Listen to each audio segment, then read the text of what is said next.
Hello everyone, स्वागत है आप सभी का magnet brains IIT JEE NEET में। जी हाँ, आज के इस लेक्चर में हम फंक्शंस पार्ट 4 से शुरुआत करने वाले हैं। अभी तक हमने जो सारी चीज़ें सीखी, अलग अलग वैरायटी के फंक्शंस, उनके ग्राफ्स के थ्रू हमने उनकी डोमेन और रेंज निकालना सीखा और उन फंक्शंस की कुछ प्रॉपर्टीज़ भी देखी।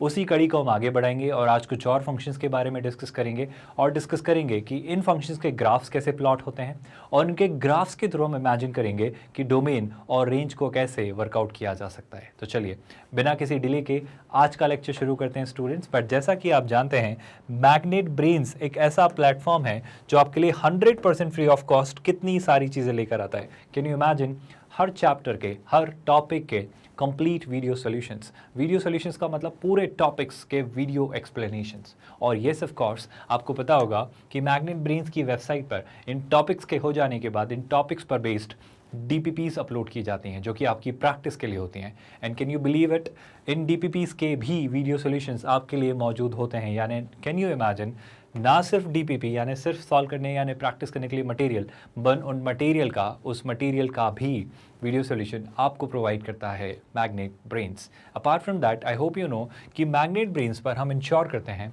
कि हर चैप्टर पर मिनिमम आपको 500 क्वेश्चंस तो प्रैक्टिस करवाए जाएं through different means. For example illustrations, examples, PYQs, MCQs, live doubt clarification session, MCQs और ये जो हमारे अलग अलग टेस्ट सीरीज़ जो आपके लिए हम लॉन्च करेंगे, इन सब के थ्रू हम इंश्योर करेंगे कि कम से कम हर चैप्टर पर आपको 500 क्वेश्चंस तो प्रैक्टिस करवाएं एंड विल इंश्योर कि आपकी तैयारी बहुत अच्छी हो और उस चैप्टर से आपका कोई भी पार्ट ना छूटे, मतलब किसी ना किसी फॉर्म के थ्रू वो डेफिनेटली कवर हो। Apart from that, I hope you know कि हम इंश्योर करते हैं कि हम पास्ट ईयर्स के क्वेश्चंस यानी जेईई मेंस और जेईई एडवांस के भी क्वेश्चंस आपको प्रैक्टिस करवाएं और समझाएं कि देखो, जो तैयारी हम कर रहे हैं, जो प्रिपरेशन हम कर रहे हैं, वो सच में सफिशिएंट है, वो सच में काफ़ी है। जो मटेरियल हम आपको प्रैक्टिस करवा रहे हैं वो सच में जेईई मेंस और जेईई एडवांस के लिए हमेशा पर्याप्त है। यानी कि हम जेईई मेंस और एडवांस के भी काफ़ी सारे क्वेश्चन सॉल्व करेंगे और उन एग्जाम स्पेसिफिक तैयारी को भी हम अंजाम देंगे। And yes of course, I hope you know that हम वीकली आते रहेंगे, हम डाउट सॉल्विंग क्लैरिफिकेशन के लिए लाइव सेशंस प्लान करते रहेंगे।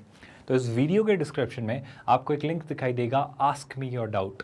उस लिंक पर जब आप क्लिक करेंगे तो आप अपने डाउट्स हमें फॉरवर्ड कर सकते हैं। सारे डाउट्स एक्यूमुलेट हो जाने के बाद हम आपके सारे डाउट्स एड्रेस करेंगे और उन सारे डाउट्स को फाइनली एक वीडियो के लाइव लेक्चर में हम फाइनली एक्नॉलेज भी करेंगे। एंड येस ऑफ कोर्स, आप जानते होंगे कि आप अपनी चैप्टर की, आप अपने टॉपिक की, अपनी प्रिपरेशन को एनालाइज कर सकते हैं, आप अपनी तैयारी को एसेस कर सकते हैं इन वीकली लाइव टेस्ट के थ्रू भी।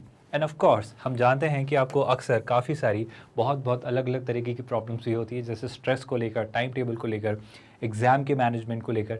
तो इन सब बातों को भी आपके सारे फैकल्टी मेंबर्स टाइमली आकर रिजॉल्व करते रहेंगे। सो don't worry about that. And finally the most important part, chapter wise one short revision. क्या आप जानते हैं कि टॉपिक्स कवर हो जाने के बाद भी हम इंश्योर करेंगे कि उस पूरे चैप्टर का एक वन शॉर्ट रिवीजन आपके लिए क्रिएट किया जाए, यानी कि पूरा चैप्टर एक ही शॉट में कवर हो जाए। और अगर कोई चीज़ गलती से आपसे मिस हो गई है, कुछ पार्ट अगर आप ध्यान नहीं दे पाए, या वीडियो लेक्चर्स देखने के दौरान, या DPP के दौरान, या PYQs या MC के दौरान कुछ भी अगर आपसे मिस हुआ, तो वन शॉट रिवीजन के थ्रू आप एक बार और बहुत अच्छे से उस टॉपिक को, उस सब्जेक्ट को, उस चैप्टर को रिवाइज कर पाएँ। And yes of course, last but not the least, online test series. जैसा हम जानते हैं कि एग्ज़ाम की तैयारी करने का सबसे अच्छा तरीका है उस एग्ज़ाम को देने की तैयारी करना, उस एग्ज़ाम को देकर देखना बार बार। तो हम मॉक्स लेकर आएंगे, बहुत सारे आप पेपर्स देंगे और आप सेक्शंस को स्ट्रेटेजाइज कर सकते हो, आप अपनी तैयारी समझ सकते हो कि आप जेईई मेंस और एडवांस की तैयारी कैसे कर रहे हो, और आप एक्चुअली अपने ऊपर काम कर सकते हैं कि हमें किन किन सेक्शंस में, किन किन एरियाज़ में काम करने की ज़रूरत है। तो आई होप आपको समझ आ रहा है कि मैग्नेट ब्रेन्स का IIT जेईई मॉड्यूल आपके लिए कितनी सारी चीज़ें एब्सोल्युटली फ्री ऑफ कॉस्ट लेकर आता है। चलिए, तो इसके साथ हम आज का लेक्चर शुरू करेंगे स्टूडेंट्स। आज के लेक्चर में हम शुरुआत करेंगे पॉलिनॉमियल फंक्शन से। अब पॉलिनॉमियल फंक्शंस होते क्या हैं?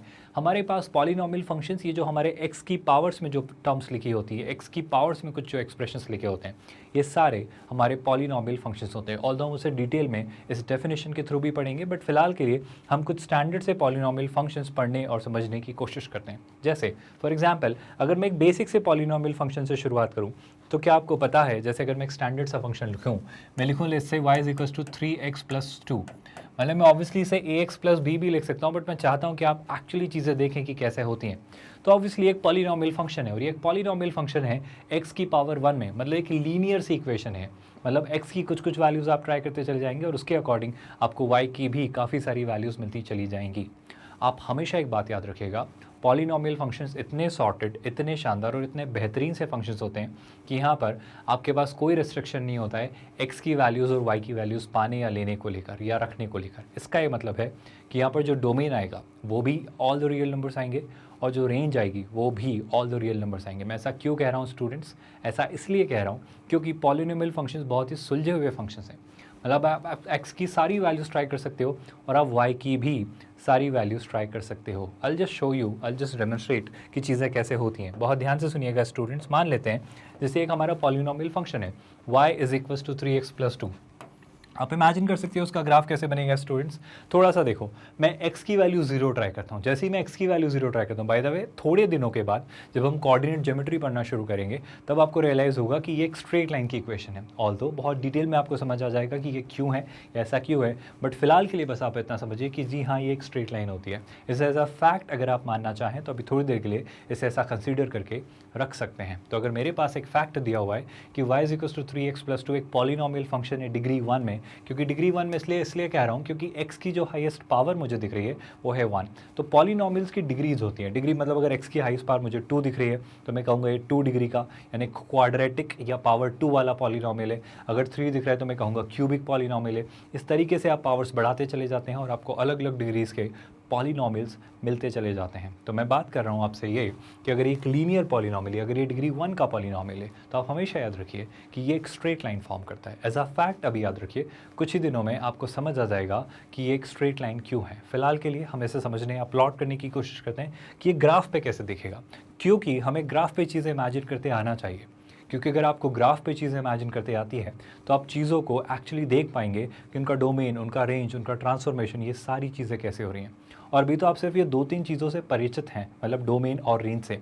आने वाले दिनों में आपको रियलाइज़ होगा कि ग्राफ से आप क्या क्या नहीं पता कर सकते। तो मैं हमेशा आपको एक हिदायत दूंगा, एक सजेशन दूंगा कि जितने ज़्यादा फंक्शंस के ग्राफ्स को आप स्टडी कर सकते हो, उनके अलग अलग वेरिएशंस को आप स्टडी कर सकते हो, करिए। क्योंकि आपका कैलकुलस पार्ट, आपके बहुत सारे क्वेश्चंस और बहुत सारे चैप्टर्स और टॉपिक्स इसी का एक्सटेंशन है। मतलब जितनी ज़्यादा क्लैरिटी आपकी फंक्शंस, उनके ग्राफ्स को लेकर होगी ना, उतने ज़्यादा अच्छे से आप काफ़ी सारे चैप्टर्स सॉल्व कर पाएंगे। एंड बिलीव मी, जितना ज़्यादा नॉलेज होगा उतने ज़्यादा आपके पास तरीके होंगे किसी क्वेश्चन को सॉल्व करने के या सोचने के। मतलब मेरा यकीन करिए, हर बार क्वेश्चंस वैसे ही सॉल्व नहीं होता है जैसे वो किया जाता है या दिखाया जाता है। अगर आपके पास नॉलेज है, अगर आपके पास इन्फॉर्मेशन है, तो आप अपने तरीक़ों से भी उनके सॉल्यूशंस डेवलप कर सकते हैं। तो चलिए इस पर्टिकुलर एक्सप्रेशन को समझने की कोशिश करते हैं। मैं आपको सजेस्ट कर रहा था कि मान लेते हैं मैं x की वैल्यू 0 ट्राई करता हूँ। अगर मैंने x की वैल्यू 0 ट्राई की तो देखो, अगर x की वैल्यू मैं 0 रखता हूँ तो y की वैल्यू कितनी आने वाली है स्टूडेंट्स? 2। मतलब मैं कहना चाह रहा हूँ कि एक पॉइंट होगा सर, एक पॉइंट होगा 0,2 जहाँ से ये पॉइंट, जहाँ से ये स्ट्रेट लाइन पास होगी। तो एक पॉइंट होगा 0,2 जहाँ से स्ट्रेट लाइन पास होगी, है ना। जैसे कि x की वैल्यू 0 होगी और y की वैल्यू 2 होगी। मैं एक काम करता हूँ, y की वैल्यू 0 रखता हूँ। ऑल्दो हम y की वैल्यूज़ लेना अवॉइड करते हैं, but for the sake of keeping it more clarified, मैं ऐसे ही रैंडमली आपको बताना चाह रहा हूँ कि y की वैल्यू अगर मैं 0 ट्राई करता हूँ तो जैसे ही y की वैल्यू 0 रखता हूँ, 3x विल बी -2 और x की वैल्यू -3/2। तो मुझे एक कोई ऐसी वैल्यू मिलेगी कि x की वैल्यू जब 0 होगी तो y की value, I am really sorry, मैं इसको थोड़ा सा करेक्ट करता हूँ। जब x की वैल्यू 0 थी तो बेशक y की वैल्यू 2 थी, और जब y की वैल्यू 0 है, जब y की वैल्यू 0 है तो x की वैल्यू -3/2 है। मतलब ऐसा कुछ है। बिल्कुल सही, हम बिल्कुल ठीक जा रहे हैं। अगर मैंने इन दोनों पॉइंट्स को कनेक्ट किया, तो मुझे एक ऐसी स्ट्रेट लाइन जाती हुई दिखेगी। आप निश्चिंत रहिए, ये एक स्ट्रेट लाइन ही बनेगी। मेरा ये कहने का मतलब है कि जब मैंने इसका ग्राफ देखने की कोशिश की, जब मैंने इसका ग्राफ समझने की कोशिश की और उसको इमेजिन किया कि ये ग्राफ कैसे बन रहा है, तो मुझे ये समझ आ रहा है कि सर एक्स एक्सिस पे इसका ग्राफ -∞ से +∞ तक एग्जिस्ट करता है।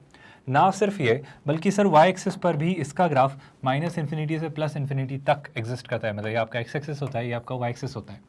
यानी मैं फाइनली वही बात जो बहुत देर से आपको समझाने की कोशिश कर रहा हूँ कि इस फंक्शन के बारे में अगर मैं कुछ कहूँ तो इस फंक्शन के बारे में हमेशा आप ये कह सकते हैं कि इस फंक्शन का जो डोमेन होगा वो होंगी ऑल द रियल वैल्यूज़, और इस फंक्शन का जो रेंज होगा वो भी होंगी all the real values. I hope आप कंफ्यूज नहीं हो रहे। ये जो है, ये जो आर है, ये आपका रियल वैल्यूज़ है, और ये जो आर है ये आपकी रेंज है। मतलब this is the range and that's the domain, है ना। आई होप आपको दिख रहा है वो, मतलब मैंने बहुत छोटा सा लिखा है और आई होप आपको ये समझ आ रहा है। मेरा कंसर्न बड़ा इतना सा है, मैं ये समझाना चाह रहा हूँ कि कभी भी आप कोई भी पॉलिनोमियल फंक्शन लें तो आप हमेशा याद रखिए कि पॉलिनोमियल फंक्शन में हमेशा जो डोमेन और रेंज होती है वो रियल नंबर्स होते हैं। ना सिर्फ ये, बल्कि अगर आप थोड़ा और आगे बढ़े तो आप समझिए, अगर आप एक क्वाड्रेटिक ले लेते हैं, अगर एक आप इससे बड़ा कोई ले लेते हैं, है ना, एटलीस्ट रेंज को लेके मैं हमेशा श्योर नहीं हूँ, लेकिन को डोमेन को अगर लेकर मैं बात करूँ तो को डोमेन हमेशा रियल ही होगा, क्योंकि पॉलिनोमियल कभी कोई प्रॉब्लम हर्डल क्रिएट नहीं करेंगे। एटलीस्ट आप इस बात को लेकर तो निश्चिंत रहिए, अश्योर्ड रहे कि डोमेन जो है वो ऑल द रियल वैल्यूज़ है। मतलब आप एक्स की सारी वैल्यूज़ ट्राई कर सकते हैं, एक्स की वैल्यूज़ को लेकर कोई ऑब्जेक्शन नहीं है, एक्स की कोई भी वैल्यू रखिए वो उसे हैप्पीली एक्सेप्ट करेगा, वो फंक्शन उसे डाइजेस्ट करेगा। मेरा ये कहने का मतलब है, अगर इसके बजाय मेरा एक और कोई फंक्शन होता, मान लो ये फंक्शन होता है ऐसा कुछ स्टूडेंट्स, जैसे लिखा होता है F of x is equals to let's say 3x² plus 7x minus 2। आप सोच के देखो ना, क्या प्रॉब्लम होगी इसे एक्स की कोई वैल्यू लेने में। आप ट्राई करो सर, आप 5 ट्राई कर सकते हो, आप -2 ट्राई कर सकते हो, आप 0 रख सकते हो, आप -7/2 रख सकते हो, आप 11.8 रख सकते हो, आप कुछ भी रख सकते हो, इससे कोई प्रॉब्लम नहीं होने वाली है। ऑल्दो चूंकि ये क्वाड्रेटिक है, और जैसा हमने डिस्कस किया है, क्वाड्रेटिक एक पैराबोलिक कर्व होता है, तो या तो ये अपवर्ड फेसिंग होगा या डाउनवर्ड फेसिंग, और चूंकि इसके x² का कोफिशिएंट पॉजिटिव है तो ये एक अपवर्ड फेसिंग पैराबोला होगा। यानी एक मोटा मोटा सा आइडिया दे रहा हूँ मैं, ऐसा नहीं कह रहा हूँ एग्जैक्टली ऐसा बनेगा, बट कुछ ऐसा सा इसका ग्राफ बनेगा, मतलब अप्रॉक्सीमेटली कुछ ऐसा सा इसका ग्राफ बनेगा। और जब कुछ ऐसा सा इसका ग्राफ बनेगा तो बड़ी आसान सी बात है स्टूडेंट्स कि आपका y एक्सिस है, x एक्सिस है, एक्स एक्सिस पे सारी वैल्यूज़ ले रहा होगा, मतलब ये ग्राफ चलता चला जाएगा, इधर भी चलता चला जाएगा, इधर भी चलता चला जाएगा, मतलब एक्स एक्सिस पे -∞ से +∞ तक सारी वैल्यूज़ लेगा। ऑल्दो ये वाई एक्सिस पे रिस्ट्रिक्टेड है कि इसकी वाई एक्सिस पे जो वैल्यूज़ है वो मिनिमम यहाँ से मैक्सिमम इन्फिनिटी तक जाएंगी, मतलब ऑब्वियसली इसका एक मिनिमा होगा और उसके बियॉन्ड ही ये आगे ऊपर वैल्यूज़ ऑक्यूपाई करेगा। बट अगेन एटलीस्ट जब तक मैं डोमेन की बात करूँ तो वापस डोमेन तो क्या होने वाला है स्टूडेंट्स, डोमेन वापस सारे रियल नंबर्स होने वाले हैं।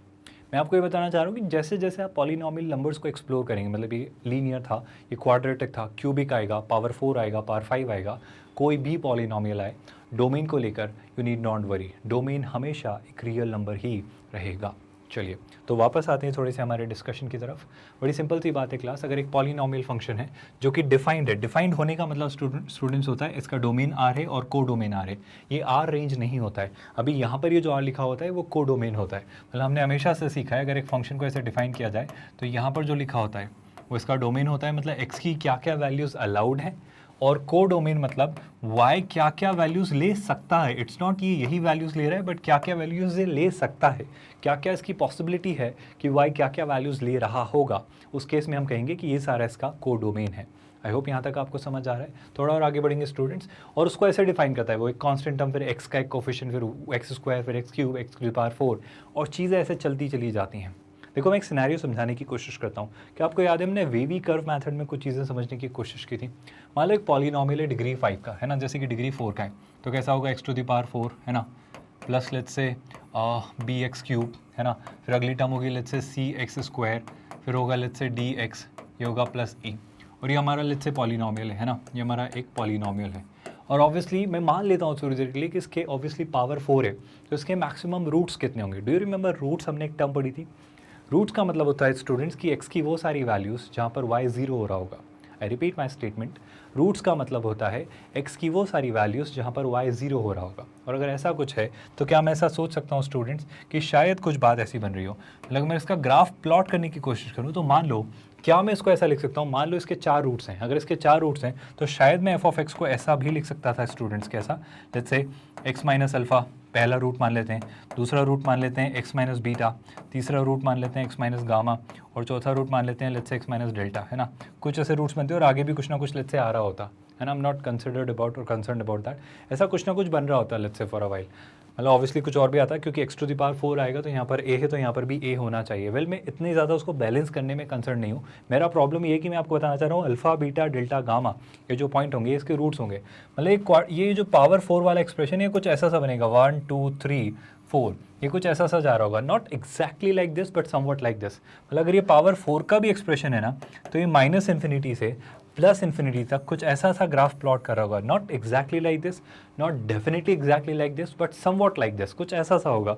हो सकता है इसके 4 से कम रूट होते तो भी पर कुछ ना कुछ हो रहा होता। मैं तो बस एक वर्स्ट सिनेरियो लेकर चल रहा हूँ कि बेस्ट केस में ऐसा कुछ हो सकता था कि अल्फ़ा होता, ये बीटा होता, ये गामा होता और ये डेल्टा होता, मतलब ये वो पॉइंट्स होते जहाँ पर ये कर्व 0 हो रहा होता।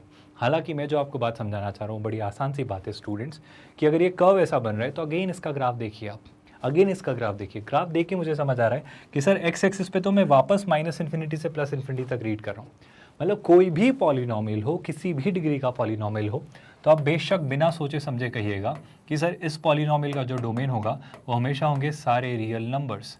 सारे रियल नंबर्स मतलब x की वैल्यूज़ जो होंगी सर वो होंगी -इन्फिनिटी से +इन्फिनिटी तक। इस बात को हमेशा याद रखिएगा स्टूडेंट्स। हालांकि रेंज को लेके हम कुछ नहीं कह सकते, तो रेंज के लिए मुझे इसका मिनिमा, इसका मैक्सिमा, ये सारी बातें हम एप्लीकेशन ऑफ डेरिवेटिव्स में पढ़ेंगे, तो चिंता मत करना अगर ये टर्म नहीं समझ आ रही है तो। मिनिमा मतलब उस फंक्शन की मिनिमम पॉसिबल वैल्यू, मैक्सिमम मतलब उस फंक्शन की मैक्सिमम पॉसिबल वैल्यू, तो हम पता कर लेंगे और पता कर लेंगे कि इसकी रेंज क्या है। हालांकि कोडोमेन को लेकर आप अश्योर्ड रहिए, कोडोमेन भी सारे रियल नंबर्स होंगे, मतलब एक कोई ऑब्जेक्शन नहीं लेगा किसी भी वैल्यू को लेने में। पर हाँ, इसके अपने कुछ रिस्ट्रिक्शंस होंगे जहाँ तक ये रेंज करेगा, और उसी के बीच में इसके नंबर्स की रेंज होगी, यानी एफ ऑफ एक्स की जो वैल्यूज़ होंगी वो हमारी रेंज होती हैं। आई होप आपको ये बात पता है। चलिए, अगर आपको एक पॉलिनोमियल फंक्शन समझ आ रहा है तो वो यही कहना चाह रहा है क्लास कि अगर ये पॉलिनोमियल फंक्शन है डिग्री n का, तो आपको पहली बात तो इंश्योर करनी पड़ेगी कि ये सारे रियल नंबर्स हैं और a n 0 के इक्वल नहीं है। क्या आपको याद है क्वाड्रेटिक में एक्स स्क्वायर का कोफिशिएंट 0 होना अफोर्ड नहीं कर सकते, वरना अगर वही 0 हो गया तो फिर वो bx प्लस c ही बचेगा और फिर वो क्वाड्रेटिक नहीं रहेगा। तो अगर आप क्लेम करते हैं कि ये जो एक्सप्रेशन है ये एक पॉलिनोमियल फंक्शन है डिग्री n में, तो इसमें जो x की पावर n का जो कोफिशिएंट है वो 0 नहीं हो सकता, राइट। ये बड़ी आसान सी डेफिनेशन है।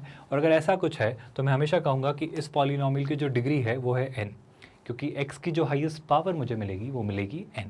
Apart from that yes of course हम हमेशा याद रखेंगे कि एफ ऑफ एक्स की जो रेंज है वो आर तभी हो सकती है जब n ऑड है। ये बड़ी इंटरेस्टिंग सी बात है क्लास, ये बड़ी ही मज़ेदार सी बात है। ये मज़ेदार सी बात क्यों है पता है? चलो मैं सिखाने की कोशिश करता हूँ। देखो, मान लो अगर डिग्री ऑड है, मतलब एक क्यूबिक एक्सप्रेशन लेता हूँ। क्यूबिक मतलब क्या, मान लो ऐसा कुछ ax³ plus bx² plus cx plus d, मतलब जब पावर इवन होगी तो वो रेंज आर क्यू नहीं होगी, और जब पावर ऑड होगी तो रेंज आर क्यू होगी। मैं वो सिखाने चाह रहा हूँ। बहुत मज़ेदार सी बात है क्लास, इसे सुनना। नहीं भी समझ आए तो घबराना मत, कहीं ना कहीं किसी ना किसी दिन किसी और तरीके से हम सीख लेंगे इसे। बट अभी कुछ ऐसे कंसेप्ट यूज़ होंगे जो शायद आपको नहीं पता है, बट मैं कोशिश करता हूँ तुम्हें समझाने की। नहीं भी आए तो मैं किसी और तरीके से बता दूंगा। सो देखते हैं क्लास, समझने की कोशिश करते हैं। मैं क्या सिखाना चाह रहा हूँ क्लास कि अगर ये पॉलिनोमियल है और इसकी पावर अगर ऑड है तो चीज़ें कैसे वर्कआउट हो रही होंगी। देखो, अगर इसकी पावर ऑड है, मतलब इसकी पावर 3 है, तो मैं ऐसा कह सकता हूँ क्या कि सर बेस्ट केस में हमारे पास इसके मैक्सिमम, इसके अटमोस्ट 3 रूट्स तो दिख ही रहे होंगे। और अगर 3 रूट्स दिख रहे होंगे तो इसी पॉलिनोमियल को मैं ऐसे भी सोच सकता था x minus alpha times x minus beta times x minus let's say gamma. ये 3 रूट्स हैं, तो इसके 3 रूट्स होंगे। और अगर इसको मैं हमारे ग्राफ पर प्लॉट करना चाहूँ, अगर इसे मैं हमारे ग्राफ पर प्लॉट करना चाहूँ, ये आपका y एक्सिस है और ये आपका x एक्सिस है, तो ये x एक्सिस को 3 पॉइंट्स पे इंटरसेक्ट करेगा, अल्फा, बीटा और गामा, है ना। तो मान लेते हैं नीचे से कहीं से आ रहा होगा, नीचे से कहीं से आ रहा होगा, क्योंकि क्यूबिक है तो नेगेटिव x पे y भी नेगेटिव हो सकता है, है ना। मैं बस मान ले रहा हूँ, ऊपर से भी आ सकता है, कोई फर्क नहीं पड़ता। जैसे ही नीचे से आ रहा होगा तो एक बार इंटरसेक्ट करेगा, 2 बार इंटरसेक्ट करेगा और तीसरी बार इंटरसेक्ट करेगा। सोचो 3 से ज़्यादा बार इंटरसेक्ट कर सकता है क्या? क्योंकि रूट्स कितने हैं क्लास? 3। तो ये जो 3 बार इंटरसेक्ट कर रहा है, ये 3 पॉइंट्स क्या होंगे स्टूडेंट्स? ये 3 पॉइंट्स होंगे अल्फ़ा, बीटा और गामा। और आप डिटेल में एक्सप्लोर करेंगे जब मैं आपको क्वाड्रेटिक ऐसा चैप्टर पढ़ाऊंगा कि अगर 3 नहीं होते तो इसके 1 रूट होते, इसके 2 रूट्स नहीं हो सकते, क्योंकि हमेशा रूट्स पेयर वाइज इमेजिनरी होते हैं। मतलब अगर इमेजिनरी रूट होते तो फिर वो 2 होते, एक नॉर्मल रूट होता और एक उसका कॉन्जुगेट होता। मतलब अगर इसके 3 रूट नहीं होते तो फिर इसका एक रियल रूट होता। मतलब मैं ये कहना चाह रहा हूँ कि अगर इसकी पावर ऑड है तो इसके जो नंबर ऑफ रूट्स होंगे, रियल रूट्स की अगर मैं बात करूँ, तो वो हमेशा ऑड ही होंगे। और अगर ऐसा कुछ है तो ग्राफ अगर नीचे से शुरू होगा ना तो ऊपर तक जाएगा, और अगर ऊपर से शुरू होता तो नीचे तक जाएगा। इसका ये मतलब है कि अगर ये y एक्सिस पर माइनस इन्फिनिटी तक गया होता तो ये x एक्सिस पर, y एक्सिस के पॉजिटिव साइड पे प्लस इन्फिनिटी तक जाएगा। कहाँ से कहाँ तक? x एक्सिस के माइनस इन्फिनिटी से x एक्सिस के प्लस इन्फिनिटी तक। यानी मैं ये कहना चाह रहा हूँ कि अगर एक पॉलिनोमियल फंक्शन है ऑड डिग्री का, अगर एक पॉलिनोमियल फंक्शन है ऑड डिग्री का, तो निसंदेह आप कहिए, अनडाउटेडली आप उसे कहिए कि सर उस केस में अगर ये पॉलिनोमियल ऑड डिग्री का है, अगर इसकी जो पावर है n वो है ऑड, तो सर बिना किसी शक के मैं कहूँगा कि इस केस में अगर ये हमारा जो f ऑफ x है, इसकी डोमेन भी r होगी और इसकी रेंज भी r होगी। कोडोमेन नहीं कह रहा हूँ, मैं कह रहा हूँ रेंज। मतलब मैं ये कहना चाह रहा हूँ स्टूडेंट्स कि अगर n ऑड है तो पॉलिनोमियल फंक्शन की डोमेन सर अनडाउटेडली होती है माइनस इन्फिनिटी टू इन्फिनिटी। और मैं कोडोमेन की बात नहीं कर रहा हूँ स्टूडेंट्स, इस बात को प्लीज़ समझिए। जो रेंज होती है वो भी माइनस इन्फिनिटी से इन्फिनिटी होती है, चाहे कोई भी सिनेरियो हो, इसे याद रखना। लेकिन अगर पावर इवन हो तो चीज़ें बदल जाती हैं, लेकिन पावर ऑड में तो ये बात तय है, ये बात फिक्स्ड है, ये बात श्योर है। चलिए, आई होप आपको पॉलिनोमियल पे बहुत हद तक क्लैरिटी डेवलप हुई कि अगर पावर इवन है तो कैसे वो रुक जाता है, पावर ऑड है तो वो कैसे वर्कआउट कर रहा होता है। लेकिन रेंज और डोमेन को लेकर आई थिंक अब चीज़ें क्लियर हैं। अब थोड़ा सा हम आगे बढ़ेंगे ट्रिग्नोमेट्रिक फंक्शंस की तरफ। पहली बात, आप इस बात को समझिए स्टूडेंट्स कि ट्रिग्नोमेट्रिक फंक्शंस और इन्वर्स ट्रिग्नोमेट्रिक फंक्शंस ये पूरे अपने आप में चैप्टर्स हैं, ये पूरे कंप्लीट चैप्टर्स हैं। मतलब trigonometric functions, ratios, identities, trigonometric expressions, equations, inverse trigonometric functions, ये 3 अलग अलग चैप्टर्स हैं। Rather solutions of triangles, height and distances, ये कुछ काफ़ी सारे चैप्टर्स हैं जिन्हें हम डिटेल में अलग से बहुत अच्छे प्रॉपर मैनर में पढ़ेंगे।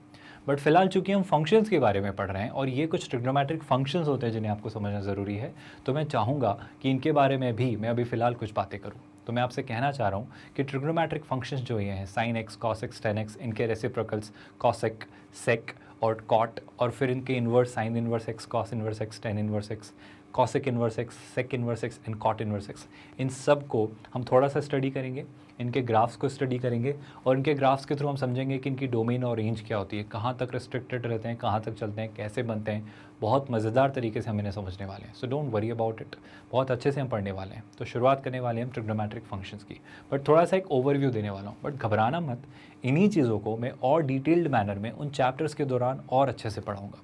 बट फिलहाल चूंकि हम फंक्शंस चैप्टर पढ़ रहे हैं और यहाँ पर हमें इन फंक्शंस को स्टडी करना है एज अ फंक्शन, ये जो ट्रिग्नोमेट्रिक एक्सप्रेशंस हैं इन एज अ फंक्शन हमें स्टडी करना है, तो फिलहाल के लिए हम इन चीज़ों को समझ ले रहे हैं। तो चलिए शुरुआत करते हैं स्टूडेंट्स ट्रिग्नोमेट्रिक फंक्शंस, और फिर हम थोड़ा और आगे बढ़ेंगे इनके ग्राफ्स को स्टडी करते हुए। तो चिंता मत करना, समझ में आएगा। चलो शुरुआत करते हैं क्लास। तो हम बातें करने वाले हैं ट्रिग्नोमेट्रिक फंक्शंस की। तो अलग अलग तरह के हमारे पास फंक्शंस होते हैं। For example y is equals to sine x, एक बड़ा ही इंटरेस्टिंग सा फंक्शन है। डोमेन का मतलब आप x की क्या क्या वैल्यू ट्राई कर सकते हो सर, तो x की कुछ भी वैल्यू ट्राई करो, मतलब 0, 1 degree, 2 degree, 3 degree, 90 degree, 45 degree, 60 degree, 180 degree, 270 degree, -60, -80, -360 degree, 540 degree, 1000 degree, कोई सा भी डिग्री ट्राई करो, कोई सा भी रेडियन वैल्यू ट्राई करो, ये आपको रोकेगा नहीं, ये आपको मना नहीं करेगा। इतना शानदार सा इंटरेस्टिंग सा फंक्शन है साइन एक्स। तो साइन एक्स के साथ कोई इशू नहीं है, पर प्रॉब्लम ये है कि साइन एक्स की रेंज बड़ी रिस्ट्रिक्टेड है। आपने साइन एक्स का ग्राफ कभी ना कभी तो देखा होगा, मैं और दिखाने वाला हूँ और समझाने वाला हूँ। तो जब आप देखेंगे तो साइन एक्स का ग्राफ कभी भी -1 से नीचे और +1 से ऊपर जाएगा ही नहीं। By the way, to be more specific, sine x एक पीरियोडिक फंक्शन है, मतलब साइन एक्स एक सेम इंटरवल के बाद अपने आप को रिपीट करता है। मतलब एक जोन के लिए उसका कुछ ग्राफ होता है, फिर वही बात बार बार रिपीट होती है, मतलब उसी के रेप्लिका क्रिएट होते हैं। तो अगर ऐसा कुछ होता है, ऐसे फंक्शन को हम कहते हैं पीरियोडिक फंक्शन।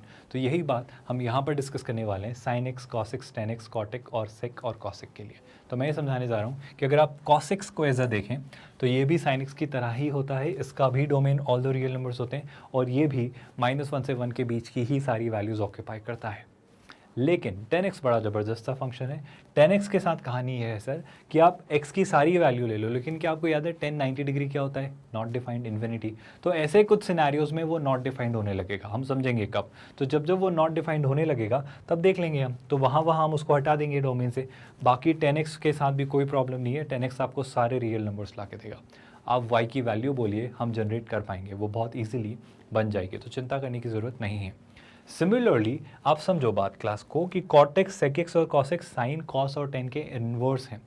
तो जहाँ जहाँ साइन, कॉस और कॉट, साइन, कॉस और टेन 0 हो रहे होंगे, वहाँ कॉस एक्स, सेक और कॉट थोड़ी प्रॉब्लम क्रिएट करेंगे। तो बस हम वहाँ देख लेंगे कि वहाँ इनके ग्राफ्स कैसे होते हैं। तो आई होप आप ये सारी चीज़ें नोट डाउन करिए और इन सारी चीज़ों को देखिए और फिर हम इनके ग्राफ्स को स्टडी करेंगे। जल्दी से नोट डाउन करिए स्टूडेंट्स। आई होप आपने इस टेबल को देख के स्टडी किया और ये समझा कि इनके सारे ग्राफ्स कैसे प्लॉट होंगे। एक बार और हम पहले सारे ग्राफ्स स्टडी करते हैं, सारे ग्राफ्स को समझने की कोशिश करते हैं और फिर हम समझेंगे कि ये टेबल यानी इसकी डोमेन और रेंज कैसे बन रही है। क्योंकि हमने शुरुआत से सीखा है कि जब भी आप कोई फंक्शन देखें या जब भी किसी फंक्शन के बारे में पढ़ें तो हमेशा एक बेसिक सा थॉट होगा कि इस फंक्शन के पहले ग्राफ्स को स्टडी करिए। क्योंकि जितनी बेहतर अंडरस्टैंडिंग आप ग्राफ के थ्रू उस फंक्शन की डेवलप करेंगे ना, आपको उस फंक्शन का विजुअलाइजेशन उतना आसान होगा, मतलब उस फंक्शन से रिलेटेड क्वेश्चंस आप उतनी आसानी से क्रैक कर पाएंगे। मेरा यकीन करिए ये चैप्टर थ्योरेटिकली बहुत लंबा है, थ्योरेटिकली बहुत लंबा है, मतलब हम बेस, मैं जैसा शुरुआत से कहता रहा हूँ, हम एक बेस, हम एक फाउंडेशन क्रिएट कर रहे हैं।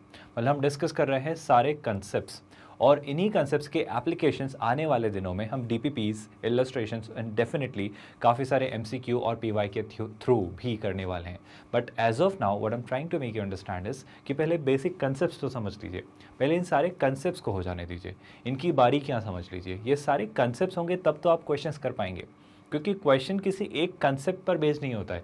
एक क्वेश्चन अलग अलग कंसेप्ट्स का मर्जर होता है। मैं अभी कुछ ही आने वाली स्लाइड्स में या रादर नेक्स्ट लेक्चर में आपको शो करूंगा कि देखो एक क्वेश्चन में कितने सारे कंसेप्ट्स एक साथ मर्ज हो रहे हैं। So it makes no point कि मैं कुछ आसान क्वेश्चंस आपको करवा के अच्छा फील करवा दूं, जैसा मैं शुरुआत से कहता आ रहा हूँ। बजाय हम क्वालिटी क्वेश्चंस करें, हम अच्छे क्वेश्चंस करें जिनसे सच में हमारे बहुत सारे कंसेप्ट्स एक साथ कवर हो। और JEE Mains और advance is all about merging and mingling different concepts together in one question, और यही बात मैं आपको शुरुआत से समझाता रहा हूँ। तो हम क्वालिटी क्वेश्चंस पर ध्यान देंगे, बट उससे पहले हम इंश्योर करेंगे कि जो भी उन क्वेश्चंस को करने से पहले कंसेप्ट्स नीडेड हैं, जो बारीकियाँ सीख लेनी चाहिए या जो बातें पता होनी चाहिए, वो हम सीख लें। So have patience and I really appreciate your passion, जिसको लेकर आप बहुत ज़्यादा कोशिश कर रहे हैं कि हम बहुत ज़्यादा प्रैक्टिस करें। सो डोंट वरी, मैं बहुत सारे क्वेश्चंस लाने वाला हूँ, मैं बहुत सारे प्रैक्टिस के लिए क्वेश्चंस लाने वाला हूँ। बट येस ऑफ कोर्स, आप किसी चीज़ की प्रैक्टिस तब करेंगे जब आप पहले उसके बारीकियाँ सीखेंगे। इट्स लाइक जनरली जब मैं क्रिकेट खेलने जाता था तो I was very passionate about playing, I was very passionate about demonstrating my skills, है ना। मतलब मैं बहुत ज़्यादा पैशनेट था कि मैं बॉलिंग और बैटिंग फील्डिंग करके दिखाऊं कि देखो मैं कितना अच्छा प्लेयर हूँ। But my coach never initially gave me that chance. मतलब वो हमेशा से मुझे प्रैक्टिस सेशंस में रखते थे, मतलब यू नो जो ड्रिलिंग की हमारी जो नेट प्रैक्टिस होती है, जो हमारी एक्सरसाइजेज होती हैं, मतलब उन्होंने मुझे कम से कम 3 से 4 महीने नेट्स में प्रैक्टिस करवाई, फील्डिंग की, बॉलिंग की, बैटिंग की। तब जाके finally he got the confidence कि मुझे फाइनली फील्ड पे रिलीज़ किया जाना चाहिए और मैं एक्चुअल जो हमारे ट्रायल मैचेस होंगे उनके लिए रेडी हूँ। So my point is quite simple. अभी हम ड्रिलिंग कर रहे हैं, अभी हम नेट प्रैक्टिस कर रहे हैं, जहाँ पे आपको बारीकियाँ, बेसिक्स, सारे न्यूएंसेस, सारे छोटे छोटे कंसेप्ट सिखाए जा रहे हैं। और जैसे ही मर्ज होकर कुछ क्रिएट होने लगेगा ना, हम क्वेश्चंस की तरफ बढ़ेंगे। सो डोंट वरी अबाउट दैट। जैसा मैं इनिशियली से कह रहा हूँ, शुरुआत से कह रहा हूँ कि अभी फाउंडेशन क्रिएट होने दीजिए। ये शुरुआती चैप्टर है, तो बेसिक समझिए, बारीकियाँ समझिए, और जैसे ही कुछ एक अच्छा बेस क्रिएट होने लगेगा, हम बहुत सारे क्वेश्चंस करेंगे। Rather to be very honest, आने वाले समय में थ्योरी का वेटेज कंपैरेटिवली कम होगा और उस पर्टिकुलर थ्योरी को हम क्वेश्चंस या एग्जाम्पल से ही कर रहे होंगे। मतलब this has always been my philosophy. आपने देखा होगा इन्हीं लेक्चर्स के दौरान कि जब हम किसी एग्जाम्पल, किसी कंसेप्ट को पढ़ रहे होते हैं, तो मैं उसे किसी एग्जाम्पल, किसी कंसेप्ट के थ्रू, मतलब किसी इलस्ट्रेशन के थ्रू आपको एक्सप्लेन करता हूँ, और फिर मैं बताता हूँ कि देखो ये डेफिनेशन ऐसी थी।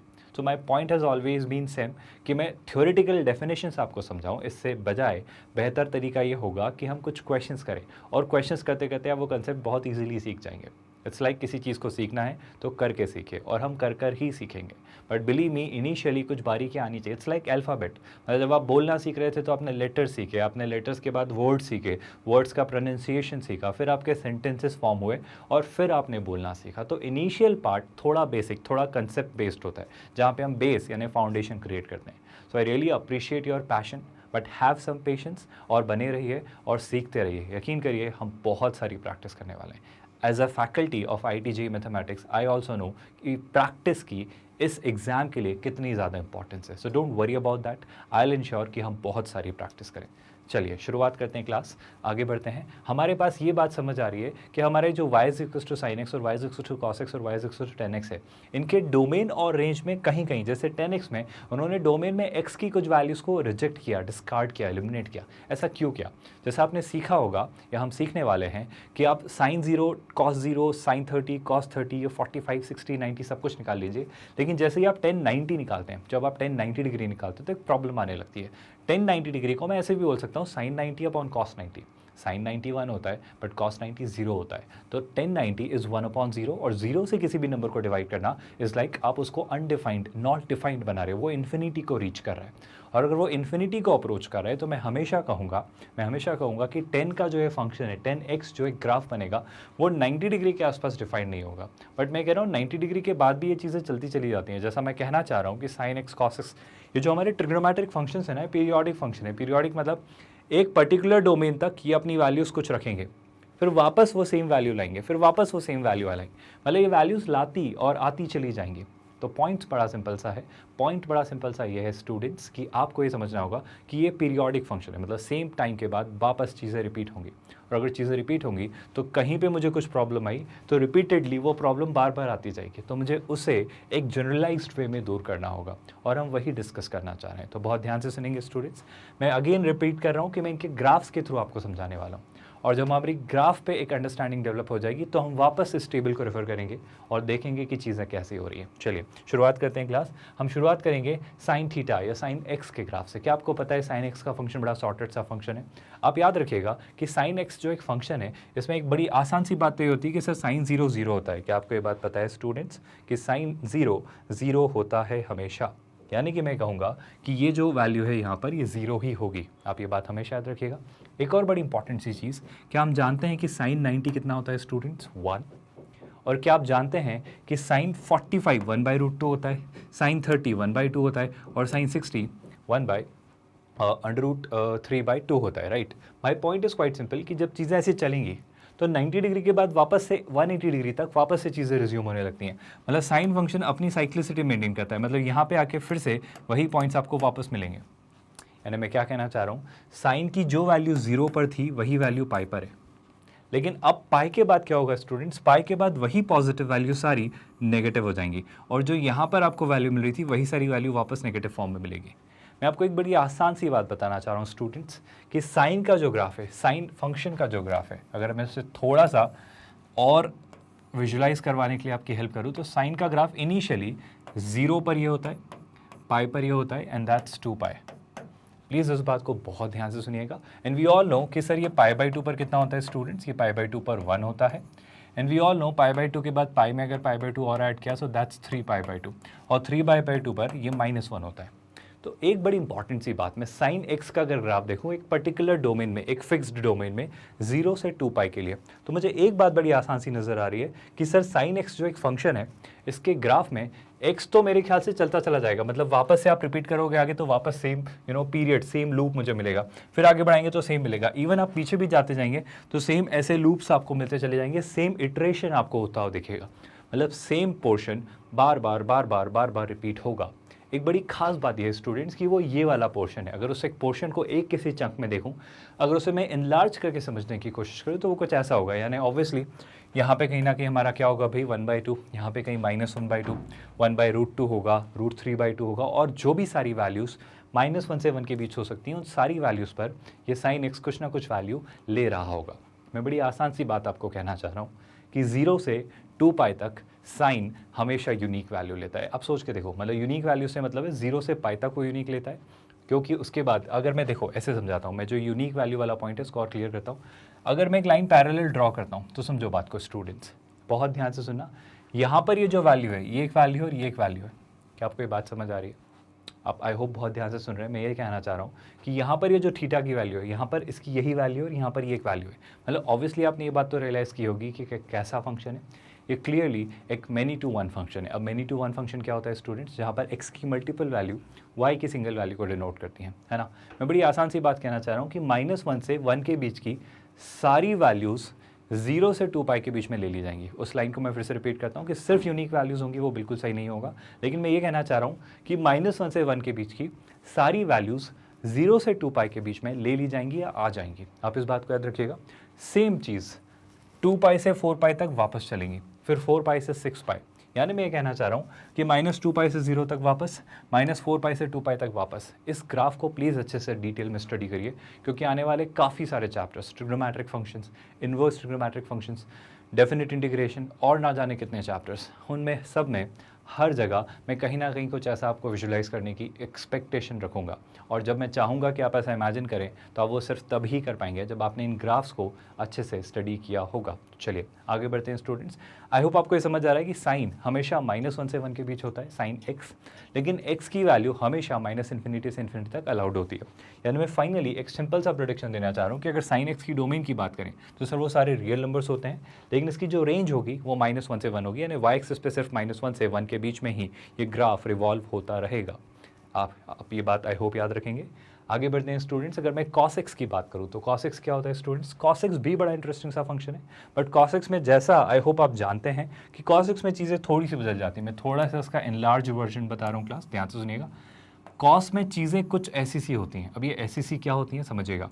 ये सर होता है हमारा -π/2, ये आपका होता है 0, ये होता है π/2, ये ऑब्वियसली आपका पाई होता है और ये होता है 3π/2। आप प्लीज़ इस बात को समझिए कि चीज़ें यहाँ पर थोड़ी सी अलग है। मतलब अगर मैं इसको थोड़ा सा और इधर लाऊं तो ये कुछ ऐसा सा है। आप बात समझ पा रहे हैं मैं जो कहना चाह रहा हूँ? मैं एक बड़ी आसान सी बात आपको कहना चाह रहा हूँ कि इस बार हम जानते हैं कि cos 0 1 होता है ना, और cos 90 0 डिग्री मतलब 0 होता है, और cos पाई -1 होता है। मतलब 3 पॉइंट्स बड़े क्रूशियल हैं जिनकी हेल्प से हम इसका ग्राफ इमेजिन या विजुलाइज कर सकते हैं। मैं क्या कह रहा हूँ स्टूडेंट्स?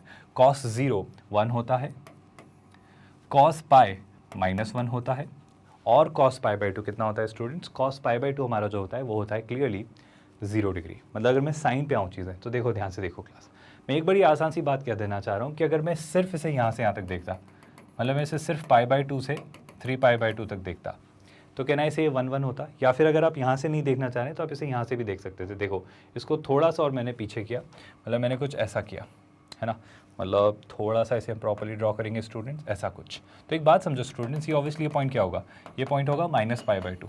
तो आप इसे -π/2 से π/2 तक देखिए, तब ये यूनिक वैल्यूज़ लेगा। मतलब x की एक वैल्यू के लिए y की एक ही वैल्यू होगी, वो तो डेफिनेटली ट्रू है, बट x की मल्टीपल वैल्यूज़ के लिए y की 2 वैल्यूज़ नहीं होंगी, एटलीस्ट -π/2 से π/2 के बीच में, और -π/2 से π/2 के बीच में ये y सारी वैल्यू ले चुका होगा -1 से 1 तक। क्या आपको ये दिख रहा है?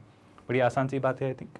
सेम बात मैं यहाँ कहना चाह रहा हूँ कि यहाँ पर ये फिनोमिना कहाँ हो रहा है। अगर मैं यहाँ पर इस बात को जनरलाइज करना चाहूँ तो मेरे पास 2 तरीके हैं। या तो मैं कह दूँ सर 0 से पाई, आई होप आपको दिख रहा होगा, या फिर कोई और तरीका। आई थिंक 0 से पाई लेना इज़ ऑलवेज सजेस्टेड। तो मैं कहूँगा कि इसका मैं अगर एक रेंज लेना चाहूँ, इसका एक पर्टिकुलर सेक्शन लेना चाहूँ, तो मैं इसको कह सकता हूँ कि सर 0 से पाई तक देखो आप अगर 0 से पाई तक देखोगे तो आपको हमेशा -1 से 1 तक की सारी वैल्यूज़ एक एक कोई ना कोई वैल्यू मिल जाएगी। यानी मैं ये कहना चाह रहा हूँ कि सर ये भी यहाँ पर एक bijective function, bye the way bijective क्या होता है हम पढ़ेंगे, बट यहाँ पर x की एक वैल्यू के लिए y की एक ही वैल्यू मिल रही है। आप ढूंढिए, x की एक वैल्यू के लिए y की तो ऑब्वियसली एक वैल्यू मिलेगी, बट y की सिंगल वैल्यू के लिए x की मल्टीपल वैल्यू नहीं मिलेंगी, एटलीस्ट जब आप 0 से पाई के बीच में देखेंगे।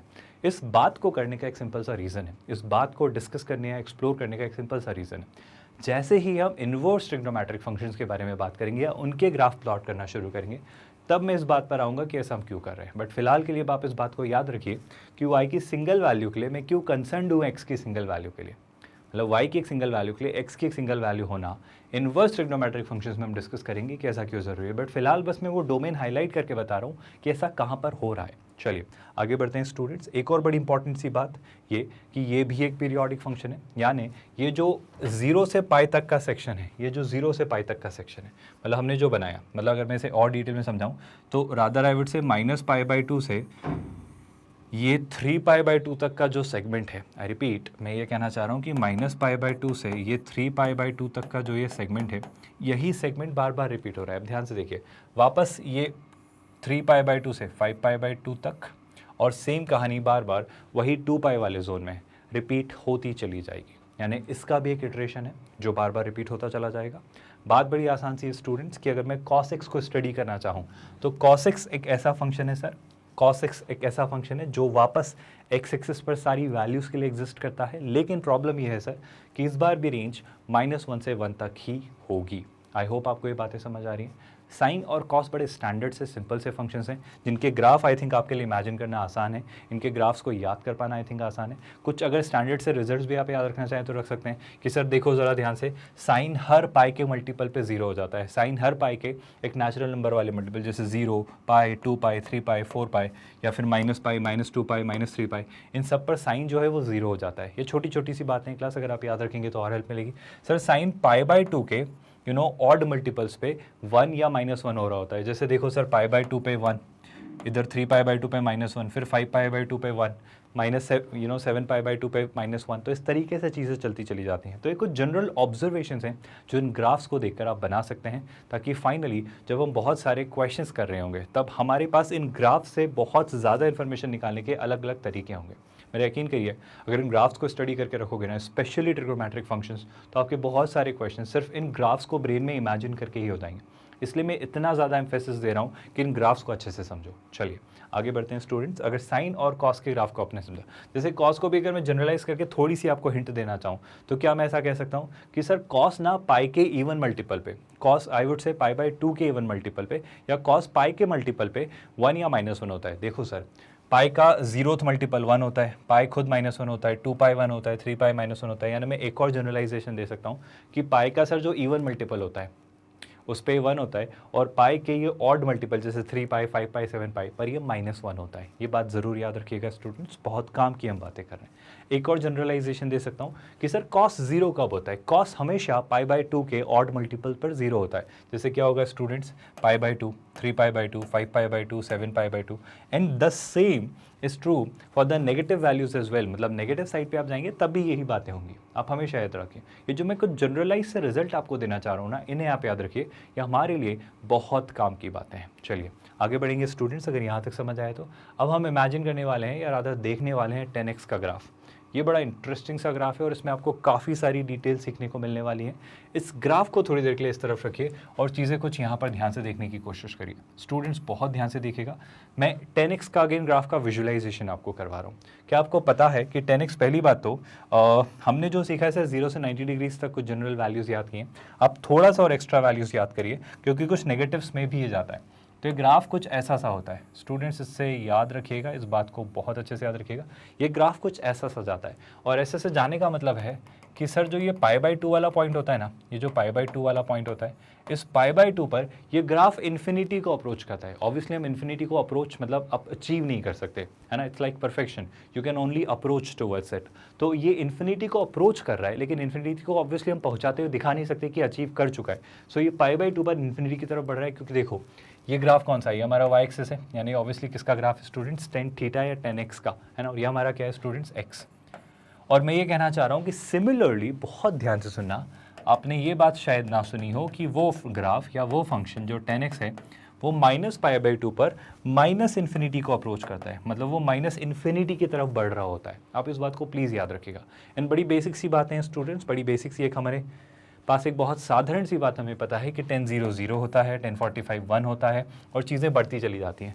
सेम इधर ऐसे होता है कि tan 0 0 होता है, tan 45 -1 हो जाएगा और चीज़ें ऐसे घटती चली जाएंगी। पर to be very honest, to be very frank, same segment, यही जो -π/2 से π/2 तक देखा, यही बात अब π/2 से 3π/2 तक वापस ट्रू होगी, 3π/2 से 5π/2 तक वापस ट्रू होगी। जैसा अभी tan 0 पर 0 था, वो पाई पर फिर 0 होगा, वो 2π पर फिर 0 होगा। क्या आपको ये बातें समझ आ रही हैं? सेम इस तरफ भी हो रहा होगा, मतलब यही जो सेम शेप है, ये शेप बार बार बनेगा।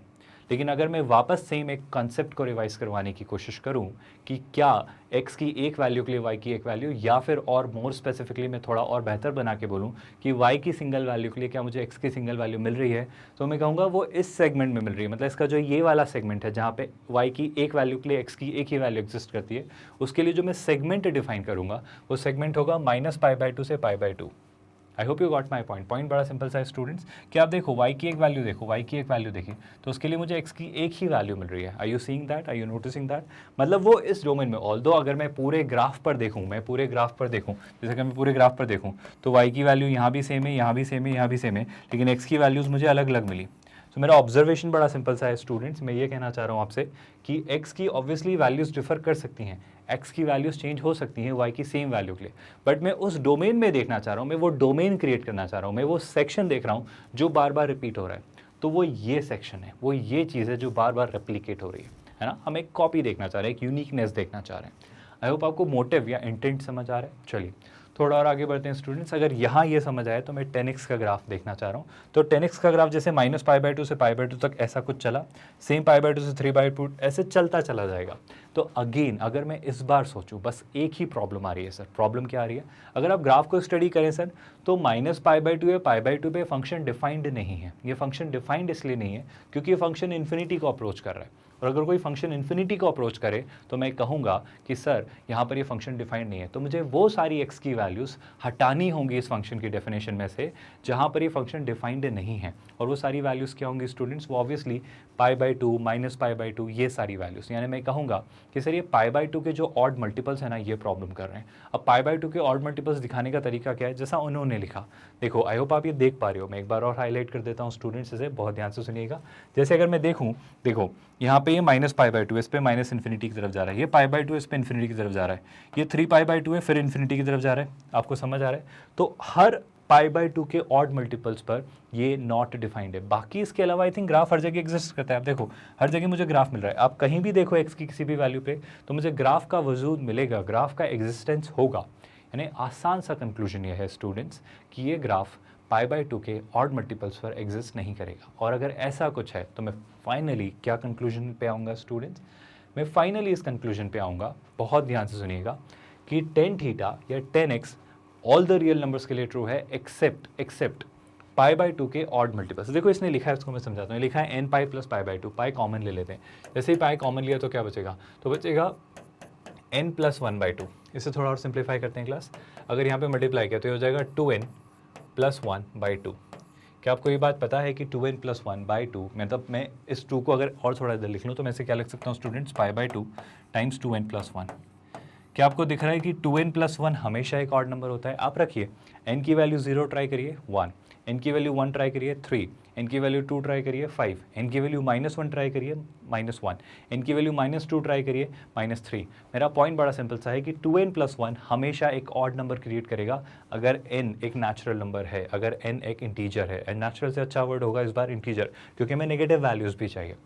तो π/2 × 2n + 1 ये वो पर्टिकुलर x की वैल्यूज़ हैं जहाँ पर ये फंक्शन डिफाइंड नहीं है। तो मैं कहूँगा कि सर tan थीटा की या tan x की जो रेंज होती है, tan x का जो डोमेन होता है, उसमें मैं कहूँगा सर सारी रियल वैल्यूज़ अलाउड हैं एक्सेप्ट वो सारी वैल्यूज़ या π/2 के वो सारे मल्टीपल्स जो ऑड हैं। तो मैं कहूँगा कि ये हमारा आंसर होगा, यानी ये हमारा डोमेन होगा tan x का। ये बातें बहुत अजीब सी लग सकती हैं कि सर इतना बारीकी में क्यों सीख रहे हैं। मेरा यकीन करिए आने वाले टाइम में आपको क्वेश्चंस में इन सारी चीज़ों से डील करना होगा। तो अभी प्लीज़ इनको समझने पर ज़्यादा जोर दीजिए, इन चीज़ों को समझने पर ज़्यादा एम्फेसिस दीजिए कि ये चीज़ें आपको क्यों पढ़ाई जा रही हैं या इन चीज़ों को क्यों समझाया जा रहा है। तो इन्हें अच्छे से ब्रेन में इनकॉर्पोरेट करिए। चलिए थोड़ा और आगे बढ़ेंगे स्टूडेंट्स।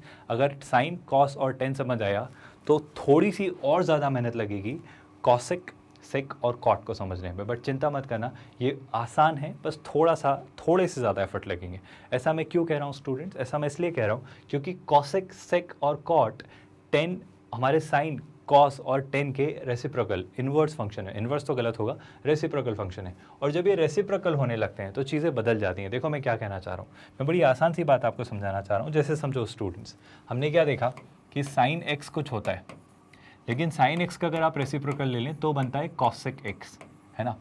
अब आप एक बात समझो स्टूडेंट्स कि साइन एक्स बड़ा सुलझा हुआ फंक्शन था।